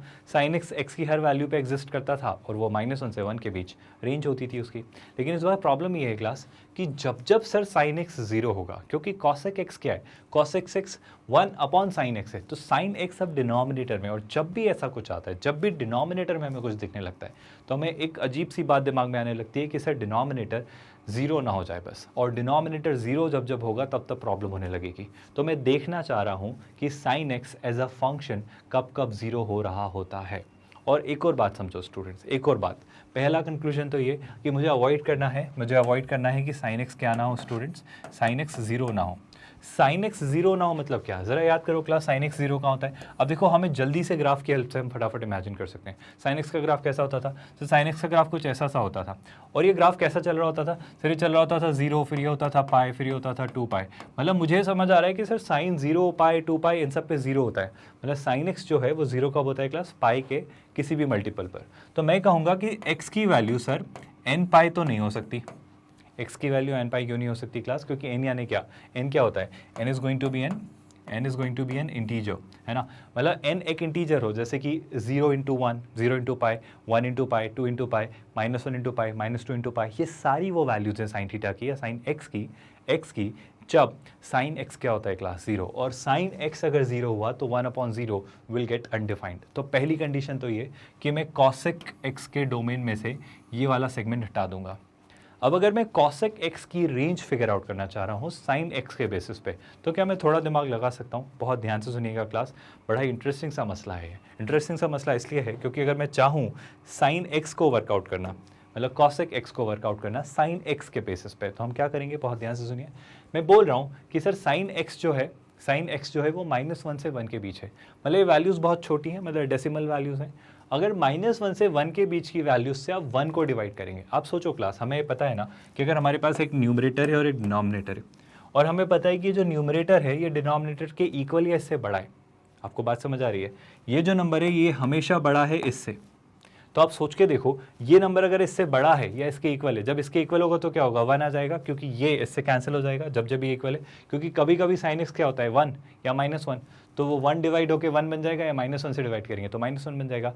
लेकिन बाकी सारी जो साइन एक्स की वैल्यूज़ हैं वो -1 से 1 के बीच में हैं, और -1 से 1 के बीच की वैल्यूज़ 1 से छोटी होती हैं, और इन छोटी वैल्यूज़ से अगर मैं 1 को डिवाइड करूंगा तो मुझे -1 से छोटी और वैल्यूज़ या +1 से और बड़ी वैल्यूज़ मिलेंगी। क्या आपको मेरी बात समझ आ रही है? क्योंकि जब आप 0 से -1 के बीच की वैल्यू से डिवाइड करोगे तो सोचो वो ऑलरेडी बहुत छोटा है, और जब डिनोमिनेटर बहुत छोटा होगा तो न्यूमरेटर बड़ा होगा, लेकिन ये नेगेटिव साइन है, तो न्यूमरेटर यानी पूरा एक्सप्रेशन बहुत नेगेटिव हो जाएगा, बहुत और छोटा हो जाएगा। सेम बात पॉजिटिव में इमेजिन करो स्टूडेंट्स। पॉजिटिव में क्या? मान लो 0 से 1 के बीच की वैल्यूज़ में ट्राई करता हूँ, इसे समझोगे तो 0 से -1 अपने आप समझ आएगा। मान लो मैं 0 से 1 के बीच की वैल्यूज़ ट्राई कर रहा हूँ। जब आप 0 से 1 के बीच की वैल्यूज़ ट्राई कर रहे हो, जैसे 0.1, 0.2, 0.5, 0.8, ये सब इस 1 से छोटी है, ये सब न्यूमरेटर से छोटी है, तो न्यूमरेटर को एक डिनोमिनेटर से डिवाइड कर रहे हो जहाँ पे डिनोमिनेटर में सब छोटी वैल्यूज़ है न्यूमरेटर से, तो न्यूमरेटर तो ऑब्वियसली 1 से बड़ा ही होगा ना। आपको बात समझ आ रही है? और जैसे जैसे 1 से बड़ा होगा तो बात समझ आ रही है कि ये मिनिमम वैल्यू जो लेगा वो होगा 1, इस केस में 0 से 1 में, क्योंकि जब जैसे ही साइन एक्स 1 होगा 1/1 होगा, वरना हमेशा बड़ा ही होगा। या फिर जब उस केस में देखोगे आप 0 से -1 के बीच में, तो जो मैक्सिमम वैल्यू लेगा ये वो होगा -1, कब? जब साइन एक्स -1 होगा, वरना वो हमेशा साइन एक्स क्या होगा? -0.1, -0.2, -0.8, -0.9, और जब आप वो रखेंगे तो ये और छोटा होता चला जाएगा, और नेगेटिवली छोटा होता चला जाएगा। न्यूमेरिकली बड़ा होगा लेकिन नेगेटिव साइन लगाए तो वैल्यू और छोटी होती चली जाएगी। आपको मेरा पॉइंट समझ आ रहा है? नहीं आ रहा है तो इसको ऐसे समझिए, ध्यान से देखिए स्टूडेंट्स। पहली प्रॉब्लम, अगर मैं साइन एक्स का ग्राफ स्टडी करना चाहूँ तो मुझे ये पता है कि सर साइन π/2 कितना, अगर मैं कॉसेक एक्स का ग्राफ स्टडी करना चाहूँ तो मुझे ये पता है स्टूडेंट्स कि साइन 90 क्या होता है? 1, तो कॉसेक 90 भी 1 होगा, क्योंकि 1/1 होगा। लेकिन सर साइन 90 के बाद जो सारी वैल्यूज़ होती हैं, या साइन 90 से पहले की जो वैल्यूज़ होती थी, उसमें साइन 0 से 1 के बीच होता था, और 0 से 1 की वैल्यूज से 1 को डिवाइड करेंगे तो जो मैं कॉसेक एक्स एक्सप्लोर करूंगा तो 1 से बड़ा होगा। आपको मेरी बातें समझ आ रही हैं? सिमिलरली सर मुझे पता है कि साइन -π/2, साइन -90 डिग्री कितना होता है स्टूडेंट्स? वो होता है -1। अब -1 के और 0 के बीच की वैल्यू से जब 1 को हम डिवाइड करेंगे, क्योंकि हम किसका ग्राफ बना रहे हैं स्टूडेंट्स? हम बनाना चाह रहे हैं कॉसेक एक्स का ग्राफ, जो कि क्या होता है भाई? वो होता है 1/sin x। तो अगर मैं कोई ऐसा ग्राफ बनाना चाह रहा हूँ तो मुझे समझ आ रहा है स्टूडेंट्स कि ये जो सिनेरियो है, यहाँ पे ये चीज़ें वर्कआउट हो रही है कि ये वैल्यू हमेशा -1 और 0 के बीच में है, तो ये वैल्यू ओवरऑल -1 से छोटी ही होगी, तो ये वैल्यू हमेशा -1 से छोटी या तो ऐसी या ऐसी होगी। क्योंकि याद करो साइन एक्स का ग्राफ कैसा होता था स्टूडेंट? साइन एक्स का ग्राफ कुछ ऐसा सा होता था, और अगर साइन एक्स का ग्राफ कुछ ऐसा सा होता था तो चीज़ें ऑब्वियसली उल्टी हो जाएंगी कॉस एक्स में, मतलब इसका एग्जैक्ट इन्वर्स ये हो जाएगा और इसका एग्जैक्ट इन्वर्स ये हो जाएगा। क्या आपको ये चीज़ें समझ आ रही हैं? ज़रा खुद से ट्राई करिए स्टूडेंट्स, एक बार इस पूरे पोर्शन को एक बार फिर से समझने की कोशिश करिए। क्या आपका ये सेंस डेवलप हो पा रहा है कि हम कॉसेक को साइन से कैसे इमेजिन कर रहे हैं? मैं एक बार और इसको थोड़ा सा और पर्सपेक्टिव देने की कोशिश करता हूँ, क्योंकि ये ग्राफ जब आपको एग्जाम में डील करने को आएंगे तो आपको पता होना चाहिए कि एग्जैक्टली ग्राफ्स कैसे बन रहे हैं स्टूडेंट्स। मैं बड़ी आसान सी बात कह रहा हूँ कि साइन का ग्राफ कैसा बनता है भाई? सर साइन का ग्राफ कुछ ऐसा सा बनता है, तो साइन का रेसिप्रोकल लेना तो 1 से डिवाइड हो जाएगा, तो कॉसेक में एग्जैक्ट कैसा हो जाएगा? कॉसेक में ये जो ऐसा है, ये ऐसा कैसा कुछ ऐसा हो जाएगा। बाय द वे जब जब साइन 0 हो जा रहा है तो कॉसेक इन्फिनिटी हो जा रहा है, तो ये देखो ग्राफ इन्फिनिटी को अप्रोच कर रहा है। और सिमिलरली -π/2 से 0 के बीच में भी ये ग्राफ कुछ ऐसा जाएगा, और इसकी मिनिमम वैल्यू, इसकी मैक्सिमम वैल्यू -1 होगी, और यहाँ पे इसकी मिनिमम वैल्यू 1 होगी। ये हमेशा -1 से नीचे ही गिरेगा, क्योंकि जब जब ये 0 को जाएगा तो अब ये -इन्फिनिटी को अप्रोच करेगा। ये ग्राफ जो है स्टूडेंट्स, ये हमारे कॉसेक एक्स का ग्राफ है, इसे हमेशा याद रखिएगा। चलिए, आई होप आपको कॉसेक एक्स का ग्राफ थोड़ा बहुत क्लियर हुआ। डोंट वरी, अगर अभी भी थोड़ी कन्फ्यूजन है तो अभी थोड़े ही दिनों में हम ट्रिग्नोमेट्रिक फंक्शंस पढ़ना शुरू करेंगे, rather to be very honest sets, relations and functions, जिसे हम कंप्लीट करेंगे इसके जस्ट बाद हम ट्रिग्नोमेट्रिक फंक्शंस पढ़ना शुरू करेंगे, और जैसे ही वो पढ़ना शुरू करेंगे, जी हाँ, आपको ये चीज़ें और डिटेल में समझ आएंगी। अभी चूंकि हम फंक्शंस पढ़ रहे हैं और ट्रिग्नोमेट्रिक फंक्शंस भी एक फंक्शन की कैटेगरी का पार्ट है, तो मैं एक सुपरफिशियल व्यू आपको देना चाह रहा हूँ कि ट्रिग्नोमेट्रिक फंक्शंस कैसे दिखते हैं या कैसे होते हैं, या उनके डोमेन और रेंज कैसे होते हैं, ग्राफ के थ्रू हम वो वर्कआउट करना सीख रहे हैं। ऑल्दो हम इन्हें और डिटेल में पढ़ेंगे कि पाई क्या होता है, रेडियन क्या होता है, डिग्री क्या होता है, थीटा क्या होता है, ये कैसे जा रहा है, क्यों जा रहा है, ये डोमेन और रेंज इनकी ऐसे कैसे हो रही है, ये ग्राफ इन्वर्स कैसे हो जा रहा है, या ग्राफ ऐसे अपोजिट कैसे हो जा रहा है, या रेसिप्रोकल फंक्शन के ग्राफ कैसे निकाल रहे हैं, ये सारी बातें हम वहाँ पर और डिटेल में पढ़ेंगे, तो चिंता मत करना। चलो, एक और बात मुझे समझ आ रही है क्लास कि सिमिलरली कॉसेक के बाद अगर मैं सेक का ग्राफ बनाना चाहूँ तो सर सेक के ग्राफ में भी ज़्यादा कुछ बदलाव होने वाले हैं नहीं। सर सेक का ग्राफ भी बहुत सॉर्टेड सा है। सर सेक क्या होता है? अगर मैं आपको पूछूं सेक एक्स क्या होगा स्टूडेंट्स, तो सेक एक्स बड़ा सिंपल सा फंक्शन है। क्यों? क्योंकि सर सेक एक्स क्या होता है? कॉस का रेसिप्रोकल। और अगर ये कॉस का रेसिप्रोकल है तो वापस सेम बात। आप समझो स्टूडेंट्स एक बड़ी आसान सी बात को, इसे थोड़ा सा दिमाग लगा के सोचने की कोशिश करो कि सर जब पता है जो कॉस एक्स है वो हमेशा -1 से 1 के बीच होता है। मैं इसको दो तरीक़ों से समझाने की कोशिश करता हूँ। ऐसे सोच लो कि मान लेते हैं फ़िलहाल कि सर cos x जो है वो 0 से 1 के बीच है, वो 0 से 1 के बीच है। तो सोच के देखो यहाँ पर 0 से 1 के बीच की कोई भी वैल्यू, पहली बात तो 0 तो हम रख ही नहीं पाएंगे क्योंकि 0 डिनोमिनेटर में आ जाएगा, लेकिन 0 से बड़ी और 1 से छोटी जब वैल्यू रखूँगा तो वो सब वैल्यूज़ 1 से छोटी होंगी, और 1 से छोटी वैल्यूज से 1 को डिवाइड करोगे तो 1 से बड़ा नंबर आएगा ना। आई होप आपके ब्रेन में ये बात डाइजेस्ट हो रही है। सिमिलरली आप ऐसे सोचो जैसे ही 1 रखोगे तो 1 आ जाएगा। तो डेफिनेटली सेक एक्स जहाँ पे cos x 0 से 1 हो रहा था, जहाँ पे जिस जोन में x की जिन वैल्यूज़ के लिए cos x 0 से 1 हो रहा था उसी जोन में मैं ऐसा नहीं कह रहा हूँ कि sec x हमेशा बस इतना सा होता है, मैं कह रहा हूँ इस जोन में x की इन सारी वैल्यूज़ के लिए sec x क्या होगा स्टूडेंट्स? हमेशा 1 या 1 से बड़ा और हमेशा इन्फिनिटी से छोटा। आई होप आपको ये बात डाइजेस्ट हो रही है। सिमिलरली इस पर्सपेक्टिव को एक और नज़रिए से देखने, मतलब इस थॉट को एक और व्यू से देखने की कोशिश करो। वो एक और पॉइंट ऑफ व्यू क्या है स्टूडेंट्स? अगर मान लो थोड़ी देर के लिए कि ये जो cos x है, ये मान लेते हैं सर हमेशा या तो -1 से 0 होगा या फिर 0 से 1 होगा। तो मैं ले लेता हूँ इस बार केस सर -1 से 0 है ना, और 0 यहाँ पर इंक्लूड कर चुके थे तो यहाँ पर एक्सक्लूड कर लेते हैं, या फिर मैं समझाने के लिए ले लेता हूँ कि मान लो 0 यहाँ पर इंक्लूड किया। अब सोच के देखो क्या हम cos 0 ले पाएंगे? ऑब्वियसली नहीं, क्योंकि cos 0 डिनोमिनेटर में ही इन्फिनिटी हो जाएगा, लेकिन cos -1 लेना अलाउड है। जैसे ही -1 लिया तो 1/-1 तो ये एक वैल्यू होगी। अब समझो क्लास -1 और 0 के बीच की वैल्यूज़ -0.1, -0.2, -0.3 ये सब नेगेटिव वैल्यूज़ हैं। अच्छा, नेगेटिव साइन को थोड़ी देर के लिए भूल जाओ, है ना, मैं भूल जाता हूँ कि माइनस है। तो 0.3, 0.2, 0.4 न्यूमेरिकली बड़ी वैल्यू बनाएंगे। जैसे लिखो 1/0.4, तो डेसिमल हटा तो ये हो गया 10/4, तो कितना हो जाएगा 2.5। तो मैं कह रहा हूँ हमेशा अब 1 से बड़ी वैल्यू मिलेगी, लेकिन ये है नेगेटिव साइन के साथ।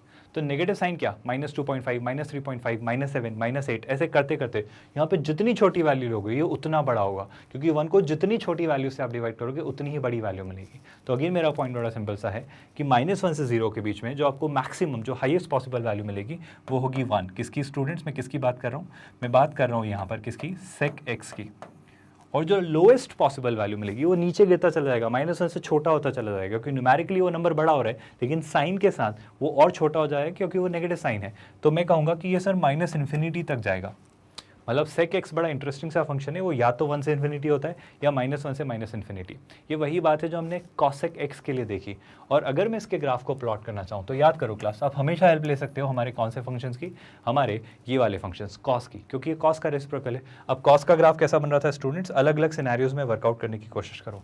देखो कॉस का ग्राफ सर कुछ ऐसा सा बन रहा था, अगर एक स्पेसिफिक डोमेन के अंदर मैं वर्कआउट करूँ तो सर कॉस ये था -π/2, जहाँ पे वो 0 हो जाता है, ये होता है 0, ये होता है π/2, ये होता है सर पाई, और ये होता है 3π/2। आई होप आपको कन्फ्यूजन नहीं हो रही है, पर यही चीज़ उल्टी हो जाएंगी। अब समझो बात को क्लास, ये है आपका π/2, सॉरी -π/2, ये +π/2 और ये आपका 3π/2।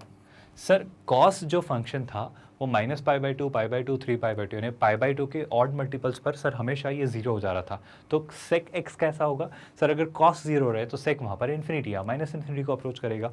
और सर सीधी सीधी बात है कि उसकी मिनिमम वैल्यू इस केस में 1 होगी और इस केस में मैक्सिमम -1 होगी। तो कॉस का ग्राफ कैसा बनेगा? कुछ ऐसा सा, मतलब obviously not exactly like this, but I hope आपको समझ आ रहा है, क्योंकि अब आप डिवाइड कर रहे हो, अब न्यूमरेट डिनोमिनेटर में आ गया तो चीज़ें उल्टी हो जाएंगी, राइट। तो कुछ ऐसा सा ग्राफ बनेगा। मतलब मैं क्या दिखाना चाह रहा हूँ आपको कि जब आप कॉस का ग्राफ समझेंगे तो ध्यान से सुनिए स्टूडेंट्स, कॉस 0 पे 1 होता है तो सेक 0 भी क्या होगा, मतलब बाय द वे सेक का ग्राफ है, अगर मेरे मुंह से निकला है कॉस तो this is the graph of sec x, मतलब जो ऑरेंज कलर से मैंने आपके लिए ड्रॉ किया है that is the graph of sec x. यानी मैं कहना चाह रहा हूँ, बहुत ध्यान से समझिए, ये जो सेगमेंट है, ये कौन सा सेगमेंट स्टूडेंट्स, ये यहाँ पे कॉस 0 1 होता है तो सेक 0 भी 1 होगा, लेकिन उसके बियॉन्ड अब ये 1 से बड़ा ही होगा। सिमिलरली इधर वो नेगेटिव होता था तो सेक एक्स भी क्या होगा भाई, -1 से हमेशा छोटा। जैसा आपका कॉसेक का ग्राफ बन रहा था, सेम सिनेरियो सेम केस हमारा किसका बनने लगेगा students, obviously cos sec x का भी।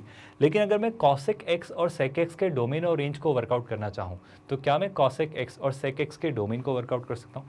सर बेशक आप करिए, बस एक प्रॉब्लम है सर, कॉसेक में आप एक्स की वो सारी वैल्यूज हटा दो जहाँ पर साइन 0 हो रहा था। और क्या आपको याद है, अगर मैं साइन का ग्राफ आपको याद दिलाऊँ स्टूडेंट्स, साइन का ग्राफ याद करिए स्टूडेंट, साइन का ग्राफ कैसा होता है, 0 पाई 2 पाई, इन वैल्यूज़ पे 0 होता है, यानी पाई के मल्टीपल्स पर वो 0 होता है। तो कॉसेक एक्स पाई के मल्टीपल्स पर इन्फिनिटी होगा क्योंकि वो 1/sin x होता है। तो मैं कहूँगा सर सारी रियल वैल्यूज ले लो except the multiples of pi. Similarly आप कॉस का ग्राफ याद करिए स्टूडेंट्स, कॉस का ग्राफ कैसा होता है, बहुत ध्यान से सुनिएगा। अगर मैं कॉस का ग्राफ यहाँ आपको थोड़ा सा एक हल्का सा ओवरव्यू देना चाहूँ तो कॉस का ग्राफ कुछ ऐसा होता है। और कॉस का ग्राफ 0 कहाँ होता है स्टूडेंट्स, वो होता है 0 really sorry that's -π/2, this is 0, this is π/2, this is pi, this is 3 π/2। मतलब मैं आपको बोलना चाह रहा हूँ कि π/2 के ऑड मल्टीपल्स पर, यानी π/2 के ऑड मल्टीपल्स हम अवॉइड करेंगे लेना। मतलब वापस सेक एक्स का जो डोमेन होगा वो सारी रियल वैल्यूज होंगी एक्स की, बस वो वैल्यूज हटा दूंगा जहाँ पर ये इन्फिनिटी होता है, कौन, सेक एक्स। और सेक एक्स कहाँ इन्फिनिटी होता है, जहाँ कॉस 0 होता है। और कॉस एक्स 0 कहाँ होता है, π/2 के सारे ऑड मल्टीपल्स पर। तो मैं ये कहना चाह रहा हूँ कि आप सेक, कॉसेक और कॉट को याद ना भी रख पाएँ, अगर आपने साइन, कॉस और टेन को स्टडी किया है और आपको रेसिप्रोकल फंक्शन वाला कंसेप्ट अगर पता है तो आप बहुत ईजिली इस बात को वर्कआउट कर सकते हैं। क्या आपको मेरा पॉइंट समझ आ रहा है? चलिए थोड़ा सा और आगे बढ़ते हैं स्टूडेंट्स। अब हम समझने की कोशिश करते हैं कि कॉट एक्स क्या होता है, y = कॉट एक्स, ये कैसा फंक्शन है समझते हैं। ये बड़ा ही सिंपल सा, बड़ा ही आसान सा और बहुत ही इंटरेस्टिंग सा फंक्शन है। ज़रा देखिएगा, आप पहले तो एक बार 10x को स्टडी कर लो, ध्यान से देख लो कि 10x कैसा दिखता है। अब मुझे करना कुछ नहीं है, मुझे क्या करना है स्टूडेंट्स, मैं 10x का रेसिप्रोकल लेने वाला हूँ, मतलब 10x को 1 से डिवाइड कर देंगे। सोच के देखिए, अब 10x के पास सब कुछ है, 10x के पास साइन और कॉस की तरह लिमिटेशन नहीं है कि वो -1 से 1 के बीच ही है। जैसे साइन और कॉस -1 से 1 के बीच थे तो सेक और कॉसेक -1 से हमेशा छोटे या 1 से हमेशा बड़े हो जा रहे थे। पर 10 के पास तो सर -1 से 1 के बीच की वैल्यूज़ भी हैं, -1 से 1 के बीच की वैल्यूज़ भी हैं, और सर 1 से बड़ी भी हैं और -1 से छोटी भी हैं। मतलब अगर मैं 10 का इन्वर्स लूँगा तो 10 का इन्वर्स भी ऐसे ही होगा, 10 का इन्वर्स भी ऐसा ही होगा का मतलब वो -1 से 1 के बीच भी होगा, यानी कॉट थीटा, कॉट एक्स जो होगा वो -1 से 1 के बीच भी होगा, और वो ऑब्वियसली -1 से छोटा और +1 से बड़ा भी होगा। ऐसा आप इसलिए समझो क्लास क्योंकि कॉट एक्स क्या होगा, कॉट एक्स ऑब्वियसली 10x का रेसिप्रोकल होगा। तो जो 10x की वैल्यू -1 से 1 तक थी उसके लिए कॉट इन्फिनिटी पे चला जाएगा या -इन्फिनिटी पे चला जाएगा। और जो वैल्यूज़, आप मेरी बात समझ रहे हैं, और जो वैल्यूज़ थी 10 की, जहाँ पर 10 की जो वैल्यूज़, जहाँ पर ये चीज़ें क्या हो रही थी क्लास, -1 से छोटी या +1 से बड़ी, वहाँ पर वो रेसिप्रोकल है, तो वहाँ पर 10 की बजाय जो कॉट एक्स होगा वो -1 से 1 के बीच आ जाएगा। आपको मेरी बात समझ आ रही है? मैं और समझाता हूँ, ध्यान से सुनो। मैं एक और बात कहता हूँ फिर इस बात पे वापस आते हैं। मैं कह रहा हूँ कि सर जहाँ जहाँ 10 इन्फिनिटी या -इन्फिनिटी हो रहा था वहाँ पर कॉट अब 0 हो जाएगा, क्योंकि 1/∞ 0 होता है। इसको ऐसे समझो, जहाँ जहाँ 10 0 हो रहा था वहाँ वहाँ कॉट इन्फिनिटी होगा। तो चीज़ें थोड़ी सी बदल जाएंगी, थोड़ा सा ग्राफ शिफ्ट हो जाएगा। बट अगेन अगर आपको 10x का ग्राफ समझ आ रहा है, अगर आपने 10x के ग्राफ की अंडरस्टैंडिंग डेवलप की है तो आप cot x का ग्राफ भी इमेजिन तो कर ही सकते हैं। चलो मैं जो बातें कहना चाह रहा हूँ समझाता हूँ, ध्यान से देखिए स्टूडेंट्स। हम cot x के ग्राफ पर ही आते हैं और वहीं पर चीज़ें इमेजिन करने की कोशिश करते हैं। That's your cot x का graph look like. This is how the graph of cot x look like. मैं इस ग्राफ पे आता हूँ, बट फिलहाल के लिए मैं कुछ बातें समझाना चाह रहा हूँ। देखो स्टूडेंट, हमें पता है कि cot x जो है that's the reciprocal of 10x, यानी मैं लिखूंगा cot x क्या होता है भाई, that is 1/10x, है ना। और अगर ये 1/10x है तो 10x तो सर बड़ा सॉर्टेड सा फंक्शन है सर। 10x तो होता है, क्या होता है सर, 10x की जो रेंज होती है वो कहाँ से कहाँ तक होती है, -इन्फिनिटी से इन्फिनिटी तक, याद है ना आपको। 10x के डोमेन में कोई प्रॉब्लम नहीं है, 10x के डोमेन में एक ही प्रॉब्लम होती है कि π/2 के आप ऑड मल्टीपल्स नहीं ले सकते। मतलब π/2 का ऑड मल्टीपल π/2, 3π/2, 5π/2, -π/2, -3π/2, -5π/2, 7π/2, ये सब नहीं ले सकते थे। तो ठीक है सर, देख लेंगे, बट यहाँ ले पाएंगे आप, यहाँ ले पाएंगे क्योंकि यहाँ पे वो जीरो, मतलब ये हो जा रहा है 1/∞, जहाँ जहाँ 10 इन्फिनिटी हो रहा है वहाँ वहाँ ही हो रहा है 1/∞, और 1/∞ होता है 0, तो वहाँ वहाँ कॉट का लेना अलाउड होगा। मेरी बातें आप डाइजेस्ट कर पा रहे हैं। और एक बात यहाँ पे गलत हो जाएगी कि जब जब सर अब 10 0 हो रहा है वहाँ वहाँ कॉट डिफाइन नहीं होगा, क्योंकि जब जब 10 0 हो रहा है तो वापस 1/0 हो जा रहा है, तो इन्फिनिटी को अप्रोच कर रहा है, तो वहाँ वहाँ मैं इस केस को अवॉइड करूँगा लेना। आई होप आपको ये सिनेरियो समझ आ रहे हैं। तो अगर मैं थोड़ा सा और वर्कआउट करूँ चीज़ों को, तो मैं ये कह रहा हूँ स्टूडेंट्स कि देखो, ध्यान से देखो, 10 0 0 होता था, लेकिन कॉट 0 क्या होगा, 1/10 0, यानी 1/0 यानी इन्फिनिटी। तो देखो कॉट 0 इन्फिनिटी को अप्रोच कर रहा है। 10 90 इन्फिनिटी होता था, बट कॉट 90 क्या होगा, 1/10 90, यानी 1/∞, यानी कितना हो जाएगा 0। तो कॉट 90 क्या हो रहा है स्टूडेंट्स, 0। आपको बातें समझ आ रही हैं। दूसरी बात, 10π हमारा वापस -∞ को अप्रोच करता था, 10π वापस 0 होता था, तो कॉट पाई क्या होगा, -∞ को अप्रोच करेगा।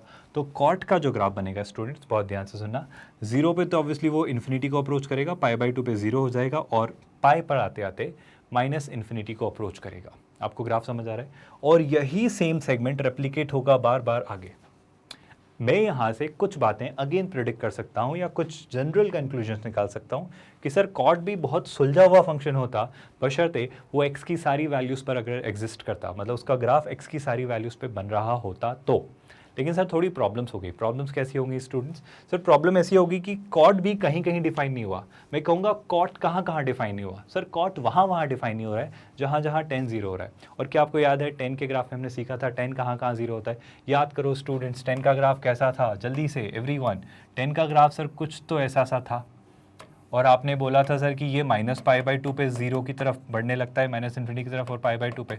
तो 0 कब होता है सर, 0 0 पे हो रहा था, फिर कब हो रहा था पाई पे। तो मैं कहूँगा 10 थीटा या 10x 0 पाई 2π 3π, यानी पाई के मल्टीपल्स पे 0 होता है। तो अगर वो पाई के मल्टीपल्स पे 0 हो रहा है तो कॉट वहाँ पे नॉट डिफाइंड होगा। तो मैं कहूँगा सर कॉट के लिए बस एक ही प्रॉब्लम है कि पाई के जो मल्टीपल्स हैं, जैसे 0 पाई 2π 3π -π, बस ये मत लेना सर। मतलब अगर कोई मुझसे पूछे कॉट का डोमेन क्या होगा स्टूडेंट्स, तो क्या आप कॉट का डोमेन बता सकते हो, सर x की सारी वैल्यूज़ एक्सेप्ट वो सारी वैल्यूज़ जहाँ पर ये पाई का कोई मल्टीपल होता है। और एक और बात स्टूडेंट्स, 10 के ग्राफ में कर्वेचर कुछ ऐसा था, पर कॉट के ग्राफ में कर्वेचर उल्टा हो गया। आई होप आप ये डाइजेस्ट कर पा रहे हो। क्यों? क्योंकि इस बार कहानी रेसिप्रोकेटेड हो गई है, और 10 का ग्राफ -π/2 से π/2 के बीच में लेता था, और -π/2 और π/2 पे नॉट डिफाइंड होता था। लेकिन कॉट 0 और पाई पे नॉट डिफाइंड होगा, और π/2 पे 0 से पास होगा। क्या आपको ये बातें समझ आ रही हैं जो मैं समझाना चाह रहा हूँ? ये बातें प्लीज़ बहुत गौर फरमा कर सुनिएगा, ये बातें प्लीज़ बहुत बारीकी से और बहुत फोकस के साथ सुनिएगा, क्योंकि इन बातों में बहुत सारी चीज़ें छिपी हुई हैं। यकीन करिए, इन्हीं से हम बहुत कुछ डिराइव करेंगे, इन्हीं से हम बहुत सारी चीज़ें बनाएंगे। तो अगर आपको ये बेसिक्स पता होंगे ना, तभी आप ये सारी चीज़ें सोच पाएंगे। तो बने रहिए और समझते रहिए। तो मैं फाइनली बहुत सारी बातें कंक्लूड करना चाह रहा हूँ। मैं आपको इन ग्राफ्स की अंडरस्टैंडिंग डेवलप करवा रहा हूँ कि ग्राफ ऐसे बने तो क्यों बने, ये ऐसे है तो क्यों है। क्योंकि अगर ये ग्राफ्स दिमाग में सेटल हो गए ना, तो आप काफ़ी सारे क्वेश्चंस बहुत ईजिली इमेजिन कर पाएंगे। मतलब मैं हमेशा से एम्फेसाइज करता आ रहा हूँ कि हम रटेंगे नहीं, हम समझेंगे, और समझा हुआ याद रहेगा। और यही मैं समझाने की कोशिश कर रहा हूँ कि ग्राफ ऐसा क्यों बन रहा है। और अगर ये समझा हुआ याद रह गया ना, तो रटने का तो सवाल ही नहीं है। तो मैथ्स इतना इंटरेस्टिंग सा सब्जेक्ट है जो पूरा लॉजिक्स पर बेस्ड है। तो मैं तो कह रहा हूँ जो उसके बेसिक्स हैं, जो उसके स्टैंडर्ड फॉर्मूले हैं, जो स्टैंडर्ड थ्योरीज़ है, या जो बेसिक कंसेप्ट्स हैं, हम उन्हें भी याद नहीं करेंगे, हम उन्हें भी समझ के रख लेंगे। तो जब भी कुछ बनाना होगा तो हम क्रिएट कर लेंगे, क्योंकि हमारा समझा हुआ होगा, वो हमारा याद किया हुआ होगा, रटा हुआ नहीं, है ना। चलिए आगे बढ़ते हैं स्टूडेंट्स। अगर यहाँ तक समझ आ रहा है चीज़ें, तो मैं कॉर्टेक्स का भी रेंज आपको समझा देना चाह रहा हूँ। कॉर्टेक्स की रेंज अगर मैं वर्कआउट करने की कोशिश करूँ, तो कॉर्टेक्स की रेंज भी आपके सामने एक अगली स्लाइड में मिल जाएगी। कॉर्टेक्स बड़ा आसान सा फंक्शन है क्लास। जैसे 10x जहाँ जहाँ 0 होता था, 0 पाई 2 पाई, वहाँ वहाँ कॉट इन्फिनिटी होगा। तो सर n पाई लेना अवॉइड करेंगे। और कॉट और 10 बड़े सुलझे हुए फंक्शन है सर, इनकी रेंज हमेशा r होगी। लेकिन सर ये साइन और कॉस का जो रेसिप्रोकल है, कॉसेक और सेक, इनमें ये ऐसा क्यों लिख रहा है? क्या आप बता सकते हैं इनमें ऐसा क्यों लिख रहा है? ज़रा ग्राफ्स को स्टडी करो स्टूडेंट्स। ग्राफ देखिए आपने, हम अगर देखें कॉसेक और सेक के ग्राफ, तो याद करिए ये तो 10 है, अब इसके बाद कॉस आएगा, आई थिंक कॉसेक आएगा। कॉसेक का ग्राफ क्या होता है? अगर मैं वाई एक्सिस पे देखूं तो सर -1 से 1 के बीच मुझे कोई भी ग्राफ नहीं दिख रहा है। अब देखो यहाँ पे कोई भी ग्राफ मौजूद नहीं है, और अगर यहाँ पर कोई भी ग्राफ मौजूद नहीं है, तो मैं कहूँगा कि अगर मैं इसकी रेंज को स्टडी करना शुरू करूँ, अगर सर मैं इसकी रेंज को समझूँ तो मुझे दिख रहा है सर कि हम माइनस इन्फिनिटी से आते आ रहे हैं तो -1 तक मिल रहा है, फिर -1 से 1 तक कुछ नहीं मिल रहा है, फिर 1 से इन्फिनिटी तक फिर ग्राफ मिल रहा है। मतलब कॉसेक की रेंज क्या होगी स्टूडेंट्स? अगर कॉसेक एक्स की कोई मुझसे रेंज पूछे तो मैं कहूँगा कि सर पहले तो माइनस इन्फिनिटी से आप -1 तक आए, -1 मिला, माइनस इन्फिनिटी तो एक्सक्लूड करते हैं, और क्या मिलता है, और यानी हिंदी वाला, इंग्लिश वाला, और यानी या अथवा इसके अलावा और क्या मिल रहा है स्टूडेंट्स? और मुझे मिल रहा है यानी यूनियन मुझे और क्या मिल रहा है स्टूडेंट्स? मुझे मिल रही है 1 से इन्फिनिटी तक की वैल्यू, क्योंकि मुझे ग्राफ वापस 1 से शुरू होता दिखा इन्फिनिटी तक। और यही सेम बात क्या आप सेक एक्स के लिए भी कह सकते हैं? आई थिंक आप कह सकते हैं, क्योंकि सोचो स्टूडेंट्स, जब आप सेक का ग्राफ देख रहे हो तो वापस सर मैं माइनस इन्फिनिटी से चला -1 तक और 1 से चला इन्फिनिटी तक, तो अगर कोई मुझसे पूछता कि सेक एक्स की रेंज क्या होगी स्टूडेंट्स, तो मैं सेक एक्स की रेंज भी क्या कहूँगा क्लास? बड़ी आसान सी बात है, सोच के बताइएगा। सेक एक्स की रेंज क्या होगी स्टूडेंट? सेक एक्स की अगर रेंज की बात करें तो वापस मैं कहूँगा सर माइनस इन्फिनिटी से -1 तक, -1 हाथ दिख रहा है, ये वैल्यू ऑक्यूपाई हो रही है, यूनियन मैं कहूँगा 1 से इन्फिनिटी तक। क्या ये सारी बातें आपने नोट डाउन की? क्या ये सारे ग्राफ आपने समझे? क्या आपको ये सारी चीज़ें क्लियर हुई? आई थिंक ये सारी चीज़ें आपको बहुत अच्छे से समझ आई हैं। एक काम करते हैं स्टूडेंट्स, थोड़ी सी और क्लैरिटी लेते हैं और एक बार फटाफट रिवाइज करते हैं, क्योंकि थोड़ा सा कॉम्प्लिकेटेड पोर्शन है, थोड़ा सा लेंदी सा पोर्शन है, जहाँ पे शायद आप गलती कर बैठें। तो जल्दी से रिवाइज करते हैं क्लास, फटाफट इमेजिन करेंगे। क्या आपको याद है जब हमने डिस्कस किया था साइन एक्स, तो सर एक्स की वैल्यूज़ के साथ कुछ प्रॉब्लम थी क्या? नहीं थी। तो अगर कोई मुझसे पूछता साइन एक्स का डोमेन क्या होगा, तो स्टूडेंट्स मैं क्या कहूँगा? सर साइन एक्स का domain all the real numbers, कोई प्रॉब्लम नहीं है ना। सर कॉस एक्स की बात करें तो कॉस एक्स के साथ कुछ दिक्कत है क्या? सर कोई दिक्कत नहीं है, वो ग्राफ सब जगह एग्जिस्ट करता है, तो ये भी सारी रियल वैल्यूज़ के लिए ट्रू है ना। सिमिलरली सर क्या मैं ऐसे ही 10x को डिफाइन कर सकता हूँ? हाँ सर कर सकते हैं। 10x के साथ कोई परेशानी होगी क्या? नहीं होगी, है ना। 10x में थोड़ा सा इसको नीचे लिख दे रहा हूँ, क्योंकि मैं इनके रेसिप्रोकल इनके साथ ही लिखना चाह रहा हूँ, ताकि आपको यहीं में दिखा पाऊँ कि चीज़ें कैसी होती हैं। तो हमने अभी देखा क्या स्टूडेंट्स? cos x, और cos x का भी रेंज क्या होता है? r। सर 10x भी बड़ा सुलझा हुआ सा फंक्शन है, काफ़ी हद तक तो मुझे अच्छा ही लगता है कि सर 10x एक सारी x की वैल्यूज़ पर एग्जिस्ट करता था, बट आपको याद है ना 10x कहीं कहीं प्रॉब्लम कर रहा था। कहाँ प्रॉब्लम कर रहा था? -π/2, π/2, 3π/2, 5π/2, -3π/2, 5 -5π/2, क्योंकि यहाँ पर वो इन्फिनिटी या माइनस इन्फिनिटी की तरफ लीड कर रहा था। आपको याद आ रहा है वो ग्राफ? आप ब्रेन में इमेजिन कर पा रहे हैं? तो मैं क्या ऐसा कह सकता हूँ कि सर 10x बहुत जगह एग्जिस्ट करता है, लेकिन π/2 के ऑड मल्टीपल्स पे एग्जिस्ट नहीं करता है। तो जब भी आप ये ऑड मल्टीपल्स कहना चाहते हो तो आप कहते हो सर π/2 के ऑड मल्टीपल्स, तो π/2 लिख दीजिए, और ऑड कहने का तरीका है आप लिख दीजिए 2n+1। और n क्या होगा क्लास? कोई भी एक इंटीजर, मतलब यहाँ पे कहोगे for all n which are all integers, तो आप कहोगे ये इसकी क्या होती है स्टूडेंट्स? ये इसकी होती है रेंज। आई होप ये बात समझ आ रही है। मतलब सारे रियल नंबर्स, बट ये π/2 के सारे ऑड मल्टीपल्स इसमें से हटा दो। For all n, where all n are belonging to and all n belongs to integers. I hope ये एक्सप्रेशन रीड करते आ रहा है। सर क्या इसी बेसिस पे क्या हम सेक, कॉसेक और कॉट डिफाइन कर सकते हैं? शायद अगर ट्राई करें तो कर सकते हैं। मैं रेंज पे आने वाला हूँ, बट फिलहाल हम पहले डोमेन समझना चाह रहे हैं। तो साइन का इन्वर्स क्या होता था स्टूडेंट? साइन का इन्वर्स होता था कॉसेक एक्स। सर बड़ा ही सुलझा हुआ सा फंक्शन है, बस प्रॉब्लम ये है कि cos x चूंकि अब sin x का रेसिप्रोकल था, तो जहाँ जहाँ साइन जीरो हो जा रहा था, जहाँ जहाँ साइन जीरो हो जा रहा था, वहाँ cos x नहीं लेंगे, और वहाँ अगर मैं cos x नहीं लूँगा तो साइन जीरो हो रहा था 0, पाई, 2π, यानी पाई के मल्टीपल्स पे। यानी मैं कहूँगा सर cos x की रेंज बड़ी सॉर्टेड सी है, all the real numbers, but मैं हटा दूंगा x की वो सारी वैल्यूज़ जो n π हैं। n π का मतलब सर n जो होता है वो एक इंटीजर है, मतलब all the integral multiples of pi, -π, 0, pi, 2π, 3π, 7π, -8π, इन सब पे मैं उसको डिफाइन नहीं कर सकता। आई होप आपको साइन एक्स फंक्शन का डोमेन समझ आया, सॉरी कॉसेक एक्स फंक्शन का डोमेन समझ आया। सिमिलरली क्या मैं सेक एक्स फंक्शन का भी डोमेन डिफाइन कर सकता हूँ? याद है स्टूडेंट्स, कॉस जो है वो π/2, -3π/2, 7π/2, 5π/2, ने π/2 के ऑड मल्टीपल्स पर जीरो हो रहा था। यानी जहाँ जहाँ कॉस जीरो होगा वहाँ सेक एक्स डिफाइन नहीं होगा। तो मैं कहूँगा स्टूडेंट्स कि इसका जो डोमेन होगा वो होगा r माइनस यही सेम कहानी स्टूडेंट्स, क्या 2n+1 times π/2 for all n which are integer. I hope आपको ये बातें समझ आ रही हैं, है ना। स्टैंडर्ड सी बातें हैं।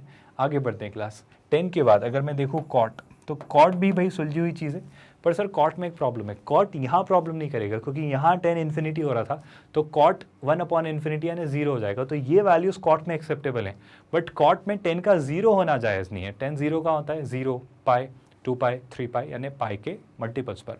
यानी मैं कहूँगा कॉट सब जगह डिफाइंड है सर, बस कुछ चीज़ें हटा दो। कौन सी चीज़ें स्टूडेंट्स? कॉट के लिए कौन सी चीज़ें हटा देंगे सर? कॉट के लिए हम पाई के सारे मल्टीपल्स हटा देंगे, हम पाई के सारे मल्टीपल्स हटा देंगे। आई होप आपको sine cos sec cosec sec cot tan सबके डोमेन समझ आए। तो सिमिलरली क्या मैं थोड़ा सा और दिमाग लगा के इनकी रेंज और लिख सकता हूँ स्टूडेंट्स? तो मैं जल्दी से इन फंक्शंस की रेंज लिखने वाला हूँ। पहले हम लिखेंगे साइन एक्स फंक्शन की रेंज। क्या आपको याद है? डिस्कस करने की जरूरत नहीं है। साइन एक्स का ग्राफ हमेशा -1 से 1 के ऊपर अंदर ही था, मतलब -1 से नीचे कभी नहीं गए, 1 से ऊपर कभी नहीं गए, और -1 और 1 इंक्लूडेड थे। तो मैं कहूँगा -1 से 1 तक के बीच की वैल्यूज सारी इंक्लूडेड हैं। सिमिलरली अगर मैं कॉस की बात करूँ तो कॉस भी वैसे ही था सर, बस साइन से थोड़ा वो शिफ्ट हो गया था। तो कॉस के लिए भी अगर आप देखें तो रेंज जो होती है वो -1 से 1 ही होती है। ये बात आई होप आपको याद होगी। अगर कॉसेक एक्स को रिवाइज करें, कॉसेक एक्स, चलो पहले 10 देख लेते हैं। क्या है 10? तो सर सब चल रहा था, 0 -1 -3 -8 +5 7.5 सब मिलेगा। मतलब 10 जो होता है सर वो 10 क्या होता है? -इन्फिनिटी से इन्फिनिटी। और 10 की ही तरह कॉट में भी कोई इशू नहीं आता है सर। कॉट में आप ये कहोगे कि सर 0 कैसे होगा? हो जाएगा, जब 10 इन्फिनिटी हो रहा था, जब 10 0 हो रहा था तो इन्फिनिटी हो जाएगा। तो सब कुछ एडजस्टेड है, मतलब कॉट में भी मुझे कोई प्रॉब्लम नहीं आएगी। मैं कहूँगा कॉट भी -इन्फिनिटी से इन्फिनिटी तक होता है। जो कॉटेक्स होगा वो भी -इन्फिनिटी से इन्फिनिटी होगा। लेकिन सर कॉसेक और सेक्स कैसे होंगे? कॉसेक और सेक बड़े इंटरेस्टिंग से हैं, क्योंकि कॉसेक और सेक में क्या होगा भाई सर? कॉसेक में अगर साइन -1 से 1 था तो कॉसेक -1 से छोटा और 1 से बड़ा होगा। यानी मैं क्या कहूँगा स्टूडेंट्स? कॉसेक जो होगा वो सर -इन्फिनिटी से -1 और 1 से इन्फिनिटी होगा। आपको बात समझ आई स्टूडेंट्स? सिमिलरली सेक एक्स क्या होगा सर? सेक एक्स में भी तो ये होगा। सेक एक्स में ये जो -1 से 1 हो रहा है, तो अब सेक इसका रेसिप्रोकल है कॉस का, तो वो -1 से छोटा और 1 से बड़ा, यानी सेम कहानी। मैं कहूँगा कि सर ये होगा -इन्फिनिटी से -1 और 1 to इन्फिनिटी। क्या आपको ये पूरी टेबल समझ आई, सारे डोमेन समझ आए? क्योंकि जब जब ऐसे अजीब से एक्सप्रेशन लिखे होंगे तो आपको समझ आना चाहिए कि ये क्यों लिखे जा रहे हैं, इनके पीछे की कहानी आपको क्लियर होनी चाहिए। आई थिंक यहाँ तक सब कुछ आपको समझ आया। आगे बढ़ेंगे स्टूडेंट्स, ये सारे ग्राफ्स हम देख चुके हैं। So finally I hope you know कि आप जानते हैं www.magnetbrains.com पर ये सारे पैकेजेस आपको absolutely free of cost available हैं। तो आप बस वेबसाइट विजिट करिए, वेबसाइट पर जाइए, आपको ये सारे प्रोग्राम्स मिलेंगे।